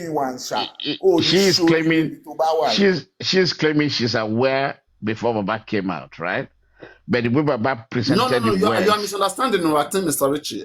She said that she was aware of the letter that Crunchy Queen sent before Crunchy Queen published the letter. She was already aware because Baba, she refused to call Crunchy Queen name. She's calling Crunchy Queen in your showroom. Sure, you get. Yeah. So she said she was aware that Sanshitu has sent her that message before Sanshitu sent to Crunchy Queen. She's lying. If I imagine, how will Sanshitu know what Crunchy Queen want to ask? So it will make sense for Sanshitu to answer Crunchy Queen first, and then go and answer any other person. So no, I'm talking about it. I'm talking about the triad between herself, Muiwa, and Joseph Aloba. They had a triad in which he said, "Okay, Baba, maybe Muiwa should help Baba compose whatever Baba wants to go and say out. Baba should go live and acknowledge Sanshit, right?" And After that, Baba now said, I will get in contact with the Russian. Baba was referring to Bukky as if they haven't had No, anything. that is, maybe, see what happened here. Maybe when they had a triad conversation, Triage, yeah. a triad. Yes. In their triad conversation, maybe Bukky had not said some certain things. Yeah, what you uncertain. Exactly. Yeah, had not said some certain things. Then later on, when after the triad, maybe she said some certain things, and then Baba Mohbad felt like, okay, I have to get back to this messenger again. Okay, so maybe to address whatever new outcome, whatever was coming up. But anyway, you see, they are playing games. Baba Mohbad, Yeah, that's why it says dirty. It's very dirty. Baba is here for money. He's so clear. He's so very greedy. He's here for money. And then no matter the amount of money you give to Baba Mohbad, it will never be enough because he's not the only one spending it. There are people by him. What do you think so, boss? There are people by him. Boss. Mm-hmm. We hear you, go on. Agree with your house, first of all. Yes, we hear you. Mm-hmm. Why you think so? Why you think what? Why you think say Baba need money? Who fired him? I don't know what he's saying. Is this part of us here? Does he know what we're talking about? Do you know He what mentioned happened? Baba now. Do you know what happened? Do you know about this case? This man. Does this man know about this case? Do you know Crunchy Queen played fast on them, and nobody knew that she was going to play fast? Let me ask one question first, Mr. Big Johnny, before I continue with this DJ Black. DJ Sonny, are you part of this case? Yes, Baba. You talk about Mohbad issue, abi? What's your question? First of all, what was your last comment? Yeah, well, you can be in the commission for now. Okay, What's just more? hear us a little bit. We are past that stage. Come back later when we have more time to explain. Let's continue with us who have updated. No, we'll have time for him. It's not updated. So Crunchy Queen played fast on them. After playing fast on them, Sam Sheets didn't want to reply. So when he now got a message from Odumosu, he now quickly replied to Odumosu that àwọn èèyàn tí ń bínú o, àwọn wọ́n ti ń rí ibi tẹ́ ẹ̀ mọ́rọ̀ lọ o. That was when that one now replied and said, okay o. So ọ̀rọ̀ yẹn ò tí dọ́dọ̀ Bukky JC. Baba dẹ̀ ti gbọ́rọ̀, every one of them ti gbọ́rọ̀. Àwọn critical criminals, they are all shaking. They don't know what to do. Now, I guess, I don't know. I don't even know. Because now, can you see from York Daddy? See, York Daddy is the last person that will say he wants to go give a bad lawyer to sign. This is what Supreme Iron Lady and her group wanted to do before. When they see things not working and they propose lawyer and they were bashed because they wanted Baba to come and sign. Now they too want to go do the same thing and Baba refused to sign. You see how Karma cashed up against them. Karma cashed up on York Daddy. You said Baba was dancing when Baba has stopped. Gurexin is playing two sides. People don't know. He's trying to be two-faced. When it comes to Bukky Jesse, he's going to act nice, like a gentleman. When Guresi will be telling Baba Magbao, Guresi is the one go. Baba doesn't have a mind. It's the invisible evil. Yes, he is. It's for justice and it's for injustice. He's a traitor among it. And they know as old as Guresi is Oyekon Funasi. As at his age, come on, owó yẹn pọ̀. Imagine one not 25M from San. One lówó táwọn ti not 100. We want them. Now Jesse is saying that why did they want to give 5 million to Sanshito to apply to appeal against DPP? Can you see? Can you see? I don't understand that part. Honestly. They said that they are against. Bukky is saying that she was against suing DPP. Sam Shitu didn't invite any of what we complain against. So they went to contribute money, give it to Sanshito to go and appeal against DPP. Sam Shitu didn't invite any of it. All of it wasted. He didn't go to the wasted. Pepper them people. How did Bukky Jesse come to name 25 million? What we were made to understand that 10 million was paid to Sanshito. How come it is now 25 million? I don't know. You see, that's another thing. Muyiwa in his accountability said it was 10 million they paid to Sanshito. 9 to Sanshito and 1 million to Guresi. Now Bukky said it is 25 million. Can you see? Mr. They are Additional, playing 1 million, games. 1 million plus 10. No, 1 million plus 9. It was the amount was 10 million, They and are the rest not we paid. truthful. They are never truthful. Yeah, 1 million plus 9. Is 1 million plus 9, making 10 million now. But Bukky Chase is now saying 25 million. My brother, did you recognize what tone is? The tone of Bukky Jesse today. How would you assess her tone?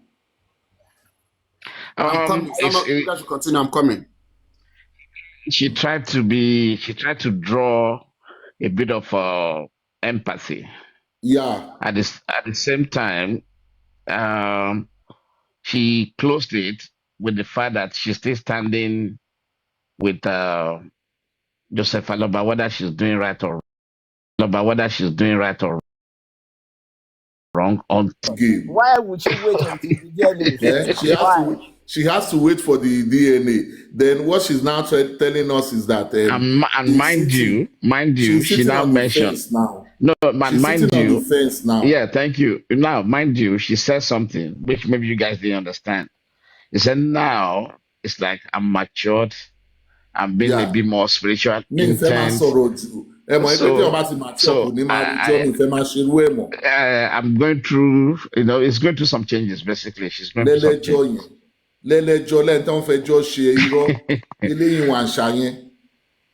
Yeah, she's going through some changes, maybe like a self-therapeutic approach. I don't understand. No, everything don't cast now. 2 years, nothing happened to justice. Not even how do I say it now?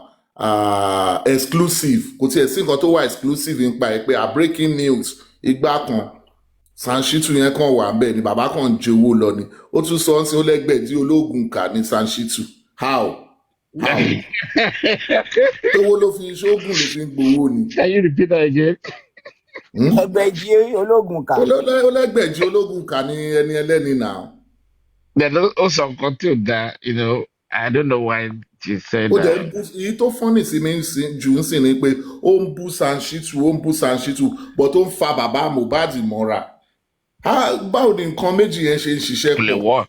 No, it doesn't. Kò lè ṣiṣẹ́ náà bàbá Mohbad dẹ̀ ń lé Sanshitu. But she tried to cover Baba Mohbad as Baba Mohbad is under spell. She said Baba Mohbad is under spell. Kí lórúkọ bọ̀bọ̀ yẹn? They call that guy name again, Muiwa. Yeah. But for me, I would have loved if Bukky just called out Muiwa. It's the power of attorney. Yeah, of course. Ránṣẹ́ pé ó ti rí miss calls yẹn pé Muiwa àti bàbá Mohbad wà ń bẹ̀. So that Muiwa still dey there. I just don't understand. Yeah. I just don't understand. Yeah. I don't know. So Mr. Adesina, are you saying they are critical thinkers or critical criminals? They are critical criminals. They are criminals. And she said something which is a bit strange. He said Mr. York is resigning. No. He said he and Mr. York, they will be watching from afar. Yeah, that means resigning. That's what I'm saying for Mark. No, that's not resigning. That is step aside. Step aside, yes. They are stepping aside, yes. They are stepping aside. Not that they are when they find any exclusive from VDM again, they will run back. Mo sọ fún yín ẹ máa gbọ́ o, ẹ jẹ́ ká máa bọ́rọ̀ yẹn lọ. Ṣé mọ̀ yí pé lọ́jọ́ kinní kan, ẹ jẹ́ ká máa bọ́rọ̀ yẹn lọ, ẹ jẹ́ ká máa bọ́rọ̀ yẹn lọ. Ìyẹn ló kàn fi mú Paprano, ẹ jẹ́ ká máa bọ́rọ̀ yẹn lọ, ẹ jẹ́ ká máa bọ́rọ̀ yẹn lọ. Àwọn story tí ó mọ̀ọ́gbọ́n wá. Ọmọ ojókòó lọ́wọ́ ẹ tó jókòó tó wo Bukky Jesse ẹni ẹ̀gbọ́n sí. You know what spent me money, Abby? Turn right, then you will arrive at your destination. Aniki Shaya, kí ló happen? The settings of your account was on under 18. So TikTok warned me that they will flag my live stream when you sent requests. I mean on the other live stream. That's Aniki Shaya. So I had to disconnect. She was, I don't know, you have to check your settings. You allowed 18 years old and so to watch you. And I think, I don't know, TikTok flagging people for that. Yes. Okay, the profile is blocked to underage. Nǹkan tí ìyá fi register nìyẹn. ìyá Thank you ọ̀fẹ́ very much. darúgbó mọ́ ó lọ gbé Maybe 17 years. maybe she didn't put her actual age or whatever when she registered TikTok. So on shop Ṣàyà ọmọ tó ga ìgbà. Anyway, now that I said Baba Mohbad has messed up justice, do you guys now see when I say Baba Mohbad has messed up justice? Those of you who are saying, let's go and take a lawyer, even those who took lawyer. No, please now, this thing you are saying, I beg to disagree with you. Baba Mohbad didn't mess up justice. It's people that are within his office that is messing up. He allowed them, right? He allowed them, right? Yeah. He allowed them. Ìgbà tó fẹ́ dáwó wọn pé Baba Mohbad ó jókòó síbẹ̀. Ìgbà tó fẹ́ kó gba calls, wọ́n sọ fún calls tó máa gbé. Ìgbà tó fẹ́ kó reply, wọ́n sọ gbogbo nǹkan tó máa ṣe fún. How is he spoiling justice? Okay, but he had other options. He didn't. That's not the only option he got. He has to choose, right, between what he wanted and what he didn't want. But he has already chosen for the. So he chose the wrong people, so he has to be criticized for that now. No. He didn't choose the wrong people. He was wrong himself. He was wrong. He started with lying. Number one. And that's what I say. His lies has destroyed J for him. His lies has destroyed J for him. Ó lẹ́mìí mímọ́ bà lóhùn. Ẹlẹ́mìí mímọ́ yẹn wá ń sọ fún òun pé kó máa lọlé. Létà làwọn èèyàn wá sọ pé gbẹ́nu sọ̀hún. Blessing ti pè ẹ́, ó ti ṣàlàyé gbogbo ẹ̀ fún ẹ. Ó ṣe wá believe it. So the lies keep on coming in. He's a liar. Ìkan tó kàn fi ń rú Paparano lójú ni pé ó máa gbé tèrú wò. Tó bá ti gbáṣọ tèrú yẹn wọ̀, á wá fi àmùrè sí. Wọ́n á ní àwọn eléyìí ló tẹ̀lé ilé nẹ́gbà yẹn, àwọn eléyìí ló tẹ̀lé Fẹ̀sìngbádé, àwọn eléyìí ló tẹ̀lé Afẹ̀mígbádé, àwọn eléyìí ló tẹ̀lé. Church before, so they can't use church to deceive me. So those. Do you know what Yoruba when you say somebody is somebody? So guys, I want to talk about the subject too. Let's be quick. I want to talk about what is going on so that people will not run away. No, we have been saying this. Sir? Yeah, please. No, don't worry. We'll talk about it later. Papa, will continue, please. Yes, please. 1 minute. Don't mind my side talk. But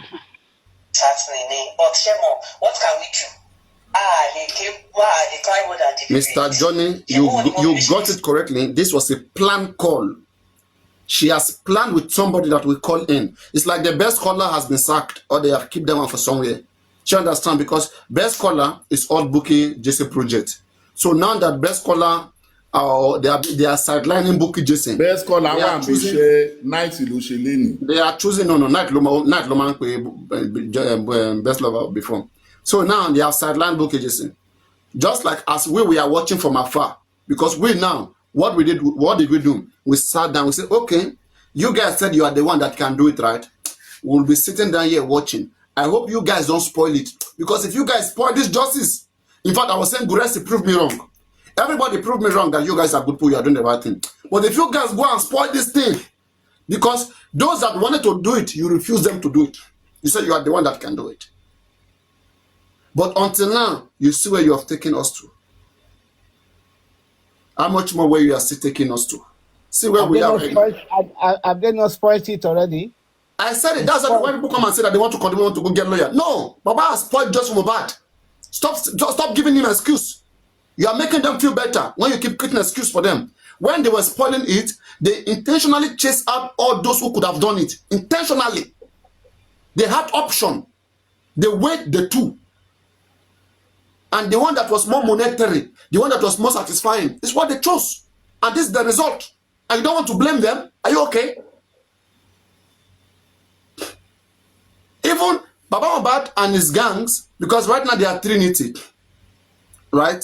I don't even know. We have Baba Mohbad there, Guresi, and Rich Grace. Or maybe even Moyiwan. This is their new group right now. Now they are critical criminals. No, the other ones, the other criminals have been sidelined. We have new ones. We have new criminals. This is everything I warned against. When I was asking them about the sue against DPP, now Bukky Jesse has come right now to take my position. What will they say again now? Every single analysis we have made there was a top notch. Was something that they could not get anywhere for free. But these guys kept fighting, abusing us, calling us different names. That is it our son that died? Why are we forcing Baba? Well, now why are you guys forcing lawyer on Baba? Yok daddy. Yok baby. Why are you forcing lawyer on Baba? Baba don't want. You should have even lived just for Mohbad. Shebi, without your lawyer, you can't do justice, right? Oh yeah, leave now. Hey, Yok day, Yok baby, Yok boy. Shebi, Baba must always do what he want. If you love Baba, you have to love what Baba Mohbad love, right? Now Baba love Richie Grace. And you know one thing they don't know is this, right? That woman has penetrated. Baba Mohbad is very vulnerable. Is very weak. That woman has penetrated him and has known everything going on. Baba can't even tell that woman to leave as we speak. The same way Gurexi is.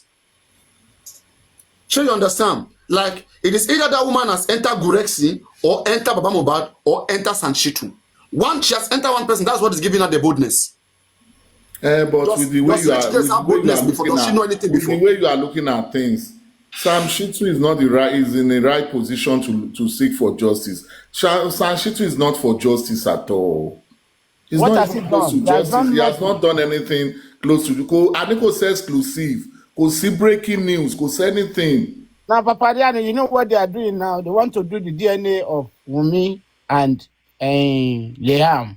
So if it doesn't match, it means the baby was reached in the hospital. No, not hospital. Alagbu. No, Mr. Additional, please. Where did you hear that? That is the first news, please. This is coming from those who are just running their mouth. No court in this world, all right? There's no mother who has come to challenge that they are the mother of that baby. Wunmi is the only sole mother who has had a child and who has. No, what I'm saying is that just wait. I want to tell you, we have to calculate like criminals. When we hear false information, we have to look at different possibilities, right? So that one, there is no court that is demanding for that. Secondly, Wunmi is not going to do that. But there are people who they call pepper them, and when they pepper them, she get to go my sorrow. Like if my wow or let now when you like if my show, yes, you know they are on top of their game. So all this idea of Wunmi want to do it and show that Wunmi will not do it one. The result will never come out to public. It's just a mere talk. It's not a case that is grounded. You will never hear about it again. Yeah. Hello, sir. Yeah, exactly. Yeah, So don't dwell on those kind of things. Like one consolat if he like pepper them all those kind of lot if it's running. We are focused. It's a spiteful statement. It's a spiteful statement, yes. There's a case in court DNA we are all waiting for. That is one. The case of a nurse and maybe pressman, that one is in court. If women know she wanted to do DNA and she want to show that that child belonged to her herself, let her make it more transparent. She can go through real me and that. She can go through neutral people, right? So all those things that she's saying is just like they have negotiated and they have done everything. And I don't blame them because Joseph Aloba is a deceiver. He's a deceiver, and those that are with him, they are all criminals. He's a deceiver. Yes, he's deceiving people. That's the right word. You know? And let's see, Paprano, what I just want to say is that I don't think we don't need to lay importance in emphasizing on the shenanigans and the jargons Bukky Jesse came to spit out today. Do you think that women should do DNA to show that she's the mother of that child? Let me put the question to you. That is what they are agitating for now. Who is agitating for it? Who are they? You remember one time when our sister came out that the baby was switched? You remember? Who is agitating for that now? Who is advocating for that? Those who make group now. That is what they are saying. Are they calling out women or they are saying that they will do it? If it comes out, if the baby comes out to be negative. Who are they to tell women what to do to a child? Come on now. I don't know far. They have never do their position. They are gossipers. They are gossipers. What I'm trying to ask you now is that what are the possibilities? Seeing what your mate is doing and the little things with VDM, what do you think? That should be the bone of. No. We'll come to that later. We are still on the trend right now. We'll come to that later. We're talking about that. That one we'll just talk it. No. We are reassuring the public and also exposing their lives to the public. There's time for everything. This time for them to be exposed. And we have to do That that. to be exposed. Yes, that to be exposed. That's what we Exactly. have been telling If we them. just What say we focus on propaganda way has forward been now, saying Shay, has you come know to what you want pass. to do. VDM knows what you want to do. It won't change anything. My right? brother, But this let me give you a kind kind of of a structure. lie. A kind of a lie you will understand. If kí lorúkọ onípọ̀nmọ́ yẹn Karimo. tó bá open life lé ní àwọn èèyàn máa rọ́ lọ́bẹ̀ tí That was them. téyín wà ṣàbá open No, life kò ní more than 10, 20 people more. Kò ní more than 10, 20 people more. téyín wà ṣàbá open life lé ní àwọn èèyàn máa rọ́ lọ́bẹ̀. So all those ones are not what is important. Àwọn yẹn ò wà important. Gbogbo nǹkan tí Bukky wá sọ ó wá dọ́gbọ́n sá pamọ́ sábẹ́ umbrella ni ó fẹ́ clear rẹ̀. Mo ní Comfy for the first time Comfy fohùn lẹ̀ ó ní kan lé Sanshitu. Vengeance only can lay Sanshitu. That's to show you, babe. No, Vengeance is still defending Gurex's point. Gurexi is the nonsense. Vengeance is still defending Sanshitu. That's just to show pé gbogbo bẹ̀rẹ̀ ti dàrú. They are all piece confused. of evidence táwa ní nísìn. Ona ní ká kan deliberate on. Àwọn yẹn ò ń ṣe anything. Ẹni tó bá lọ́gbọ́n lórí tó bá ti wo nǹkan tó ń ṣẹlẹ̀ èmi ti sọ fún wọn. Ó ti tẹ́tà ti sọ pé wọ́n mọ nǹkan tí wọ́n ṣe. Mo ti sọ fún wọn again. Baba Mohbad ò jà fún justice. I want to say it again. Kò fẹ́ justice. Mo ti sọ tipẹ́tipẹ́ 1.5 years ago. Kò jà fún ọba arọ́ bú mi, mo ríre bú mi, wọ́n blọ́ọ̀kì mi dànù. Olóyìn ṣẹlẹ̀ dé ní eléni. So I've seen it long ago. Whatever they are trying to say is just maneuvering people. Èmi ò sínú ẹni tí máa lọ sí platform èèyàn. Màá wá débẹ̀, màá máa jà, màá máa argue, màá máa ṣépè fún yàn. No. When DPP was one day when they were suing DPP, Bukky never came out and lent her voice that she's against it. Yeah. When it did not go her way, it went bad. Now she's coming that she was against DPP. That's what I told you. That she's trying you see the difference between me and Bukky to cover herself with them. I was against it right from the beginning. Don't waste public money. Don't waste public money. I was She's trying to cover herself with a punctured umbrella. She's trying to save her shame.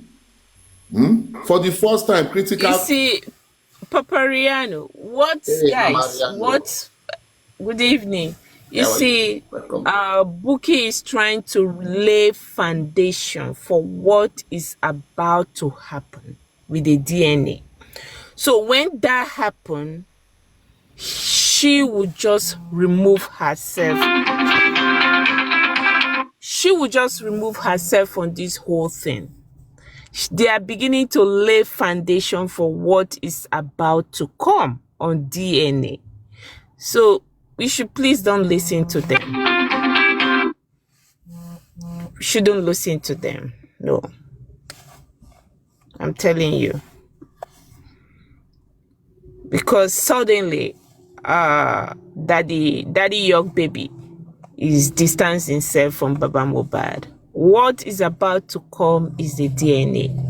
You understand? Because a lot of them, you can see Comfy, you can see Nobuzara, all of them is beginning to, Baba Mohbad don't run, leave them. Yes. Baba is against all of them. Bukky, all of them. Baba is against Bukky.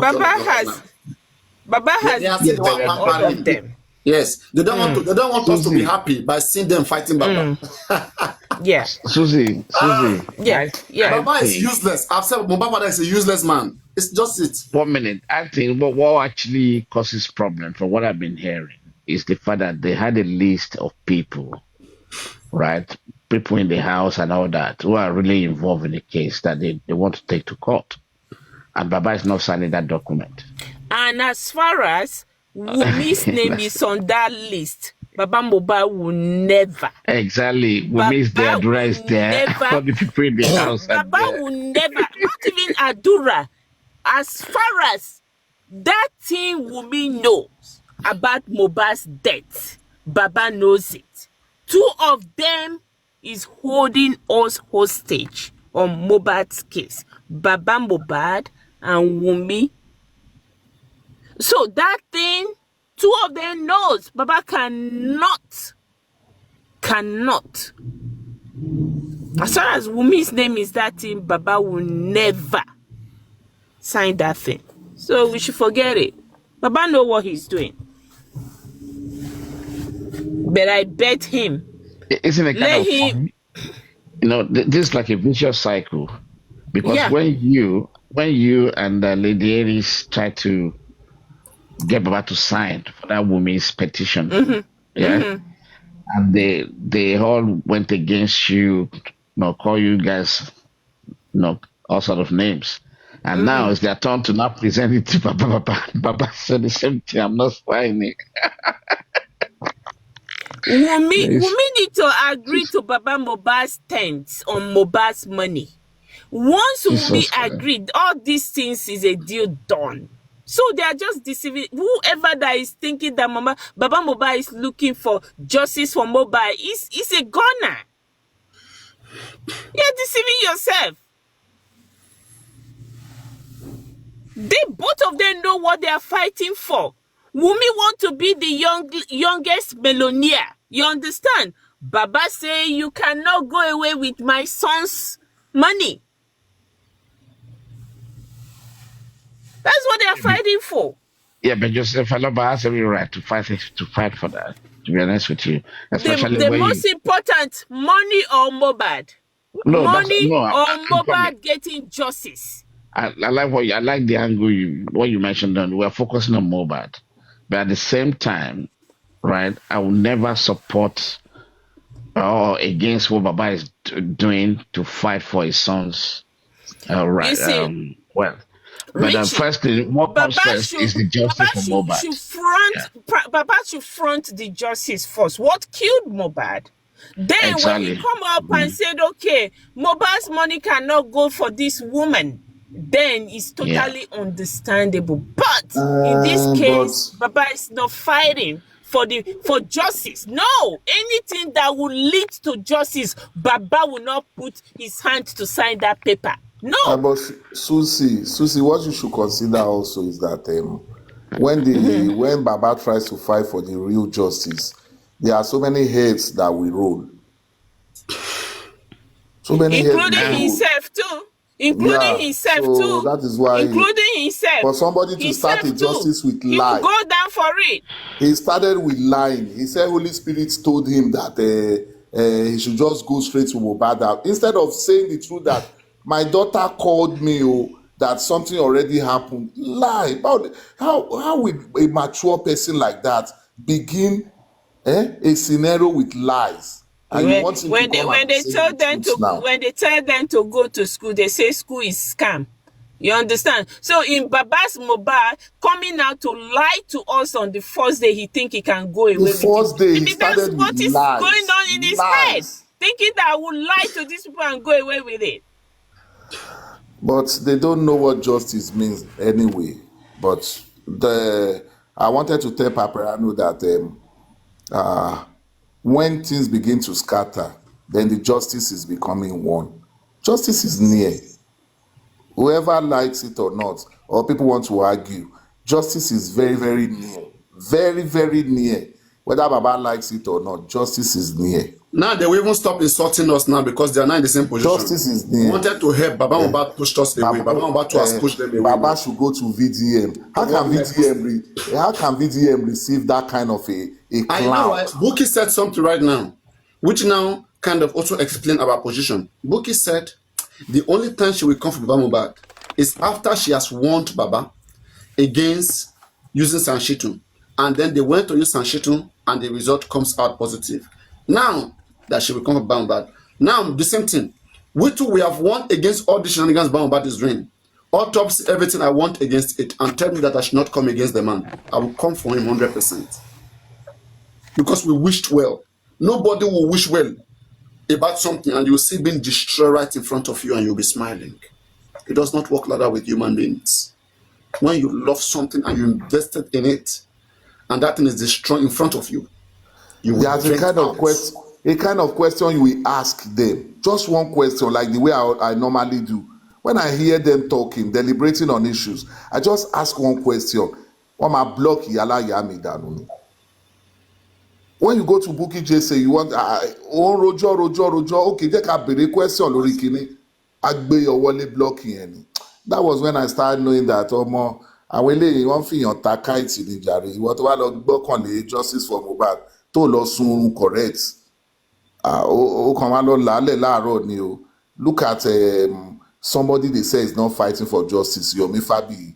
He's the only one that spoke about the camera. He's the only one that visited the crime scene. He's the only one that spoke about the 3 seconds video that he insisted that is an evidence. He's the only one that went there the way they do it in the Western world to sit and start protesting. So how would you now say this is not a true justice seeker? How would you even say that? A lot of people are just pushing the blame on monetary issue, financial issue. He wants money. He wants money. How can somebody be so brave? You went to the state CID, you went to the federal CID, you went to everywhere, Ogobo, everywhere, and he's still surviving it. And then equal justice. And Baba is not collaborating with such people. He's playing pranks, he's playing everything. One lọ sí corona, there was no issue about èèyàn mẹ́ta, èèyàn méjì tó gbé Mohbad. Let's present what the Kuramed hospital said. Let's visit the crime scene. Senior advocate tó ṣe gbogbo yẹn ẹ̀dẹ̀ ló ń wá justice. Justice wo nìyẹn wá now? I'm so much surprised with the way they are handling it, honestly. I just believe that all of them are the same. Remember, I don't think he has anything to say that I want to listen to. The senior advocate is meant for Joseph Aloba and not for justice for Mohbad. Of course, it's not even meant for Joseph Aloba. It's meant for family.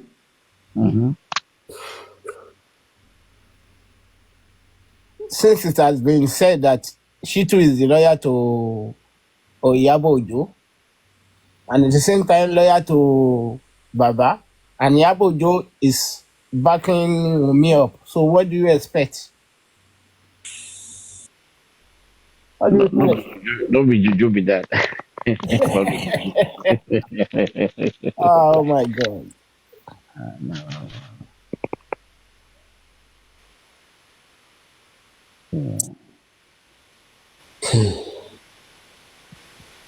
And we've not been hearing nothing from Mohbad's mother self. He has gone into hiding. All these people, they have all gone into hiding. Because they are negotiating well now. If you are on top of your game, you are doing very well. You will not bother yourself. They are on top of their game. They are bribing everybody and doing things. Underground. Allegedly, when Baba was summoned to Abuja, right, he said he won the case. Correct me if I'm wrong. He won the case, transferred back to Lagos, or he doesn't want the case to be treated anymore. What's the choice of words? No. You see, that's why I said that. But they heard that Supreme Iron Lady is in Abuja. They also heard that Yomi Fabi is in Abuja. All right. So they feel like, okay, everybody is now believing that something is coming from Abuja. So they feel they too should go and join the queue. Sure, you get. They only went to join the queue, like just to bear the name that, okay, we too were expecting something there. If you ask them about it today, that what's coming on from there, they will not give you any relevant answer. They just messing with people's knowledge. And Gurexi is the one pushing Baba. I'm telling you, Baba Mohbad is not the one doing all of those things. I know how manipulative Gurexi is because Gurexi has tried to do that manipulation in front of me on my platform since 2023 when this case started. I looked into his spirit. I said, this man can get through support, not through someone like me. I stopped it, and ever since then he ran away. He knew that me and him, we are light and darkness, we can't mix. I can't take those lies of Gurexi. He's the one that is causing all this confusion, and they are protecting him. That's the worst part. They know a lot of things that this boy is doing, and they are protecting him. I want to see where they will get away with this. We are here together watching them. Pariano, who do you think exactly is Gurexi working for? No, Gurexi is against the interests of the public. Do you understand? Who exactly is he working for? It will be sure. I mean, the anti-justice. But when we say who exactly, now we are talking about the King, Wumi. Gurexi is not far from Wumi people.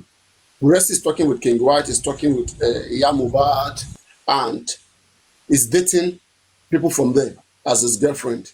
So tell me. All I want to say the exposure of the public. For me, I would rather say Gurexi is more close to Iyabo than anybody.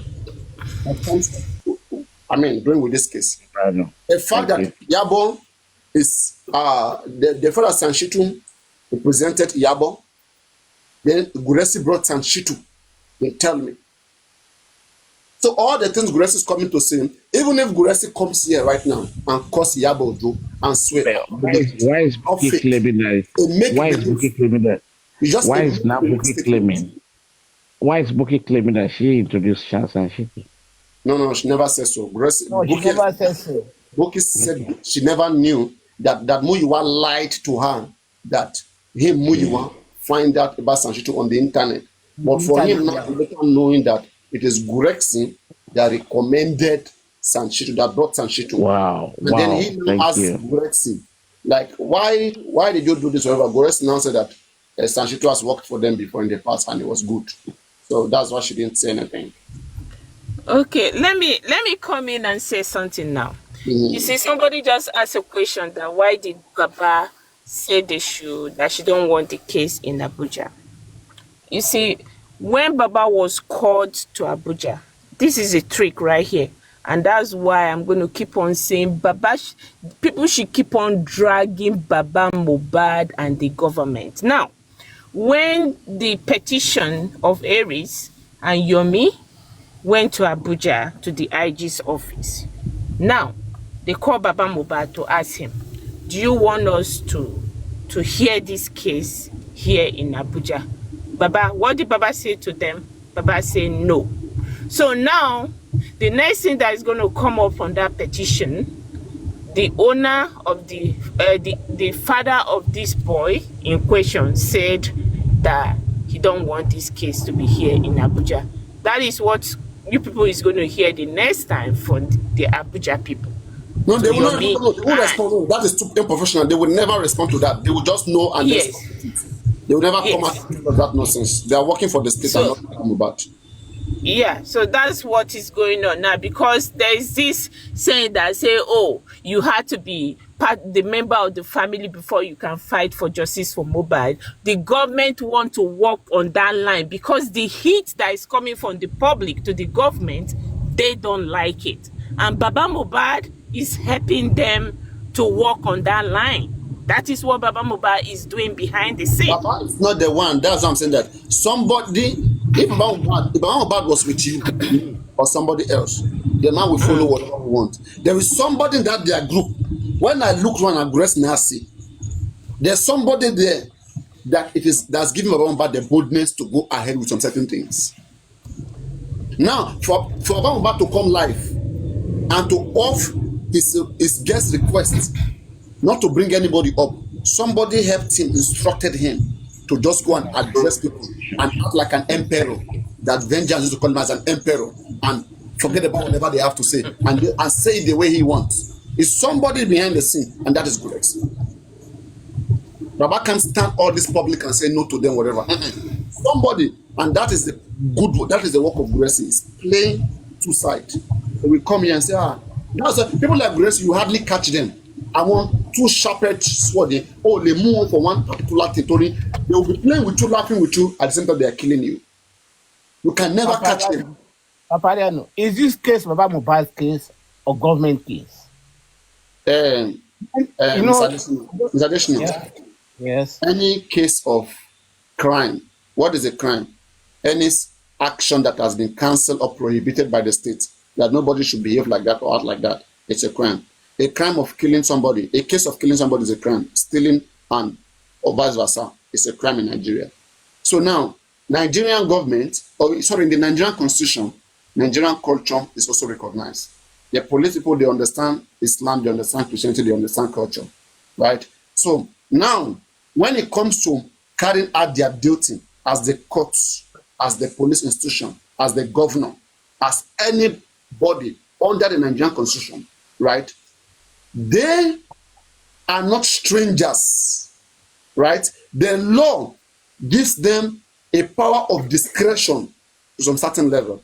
So when it comes to them applying their discretion as a Yoruba man, as a Nigerian man who is well cultured, right, will think like, okay, this man is the one that fathered his son.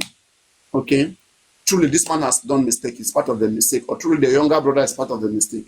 if they should use full force of the law to destroy this family, it will not be in the best interest of the family. Let us slacken our hand a little bit. At least it's not an outsider that came to kill them. It's a mistake that happened from within the family. We understand the culture. If it was us, okay, like the similar thing we will do to ourselves. I'm telling you how an organization wants to be thinking. Now, compared to a place like America, in America, it is so frequent. A child can go report the father in the police station about assault. American police will take their duty, right? But if the same thing happened in Nigeria, Nigerian police will not act the same because they understand the Nigerian culture. A child cannot report that. You cannot be reporting your father on some certain particular crime. They want to resolve it because they understand the culture. That's why I'm saying that last time when Benjamin Hundeyin came out to say something under the phrase, he said that there are many families that come to station with their dead body and they say, we don't want investigation. Police don't come into it. And police say, Really? yes, Really? now, let me play to you. Let me be talking. Yes. No. I'm not disputing the fact, but the question I want to ask you, is there anywhere in the world, what is the meaning of policing then? Can you now define policing? That is where we are getting it wrong. The law applied to crime in Saudi Arabia. It's not what's applied to crime. And this is what I'm asking you, policing. Just define policing. It's not the same. Policing means regulating crime according to that country. Papariano, so what you have just said now is a permission for people to kill people.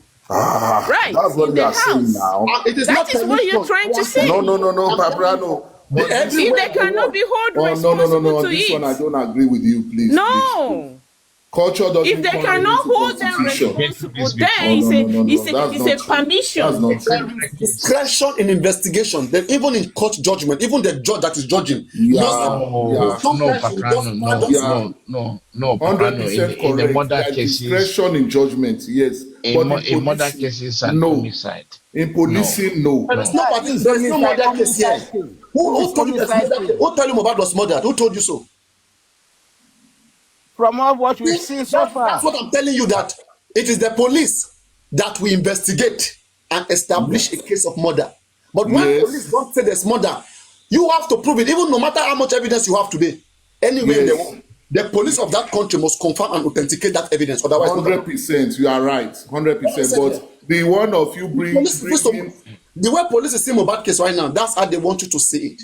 Yes. If police go further, I believe Papariano, Mohbad case is possibly a murder case. But but what you are not telling us too is that if they refuse to investigate it, there's nothing you can do.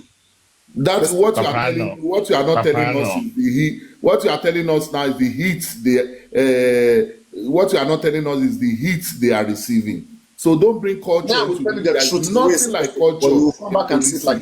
One minute, Papa, let me ask you a question. Wait, Mr. Richie, wait. I want to learn from Paprano in this cultural thing in policing. There's nothing like that all over the world. Nothing like culture in policing. The only thing is that there might be people that want to cover crimes. There might be people that are using a kind of sentiment to investigate a case. But for you to tell me that somebody died and a family will come to the station and said, we don't want case, it's never done anywhere. It's against the ethic and code of Nigerian police, 100%. The only thing they will let you to know is that because of the way our police are being trained and because of the uneducated form at which we see our country, that is just the truth. Nobody will ever say. I, who is speaking here, I can represent the Nigerian police to some certain extent. And I'm speaking to you. I am speaking to you by what I know is obtainable. Go up, come down. Engage any Nigerian police. They will not tell you more than what I will tell you. Let me tell you something. What becomes a culture in part of us. Can I tell you, like if I have a wife now and I fight my wife, there's a case of what do you call it when you beat your wife? Domestic violence. Domestic violence. Do you know that domestic violence is real is a real case. But in our own system, that is in a Nigerian form of thinking that we have now made it known to be a culture now. When you go to the station, the police, the IPO there will just tell you, oh yeah, Maloli, Okwati, that doesn't make it real. That And not doesn't make it correct. not that Malole alone, or something don't come down. That doesn't make it correct, Papriano. Mr. Big Johnny, what you're failing to understand is that we don't understand what is called criminal regulation, what is called criminal law. Until you understand, first in Nigeria as we speak, there are two laws that govern Nigeria, the penal code and the criminal code. We have a law in the north which is used to judge them in their courts when it comes to criminal cases. In the same country, no, but we have different laws. Like the penal code right now, like they apply the Sharia law. Sharia law mixed with English law, mixed with maybe some of their cultures and stuff in the north. That's what moves of the penal code. And the criminal law that we have here in the southern or protectorate, which is this our amalgamation, is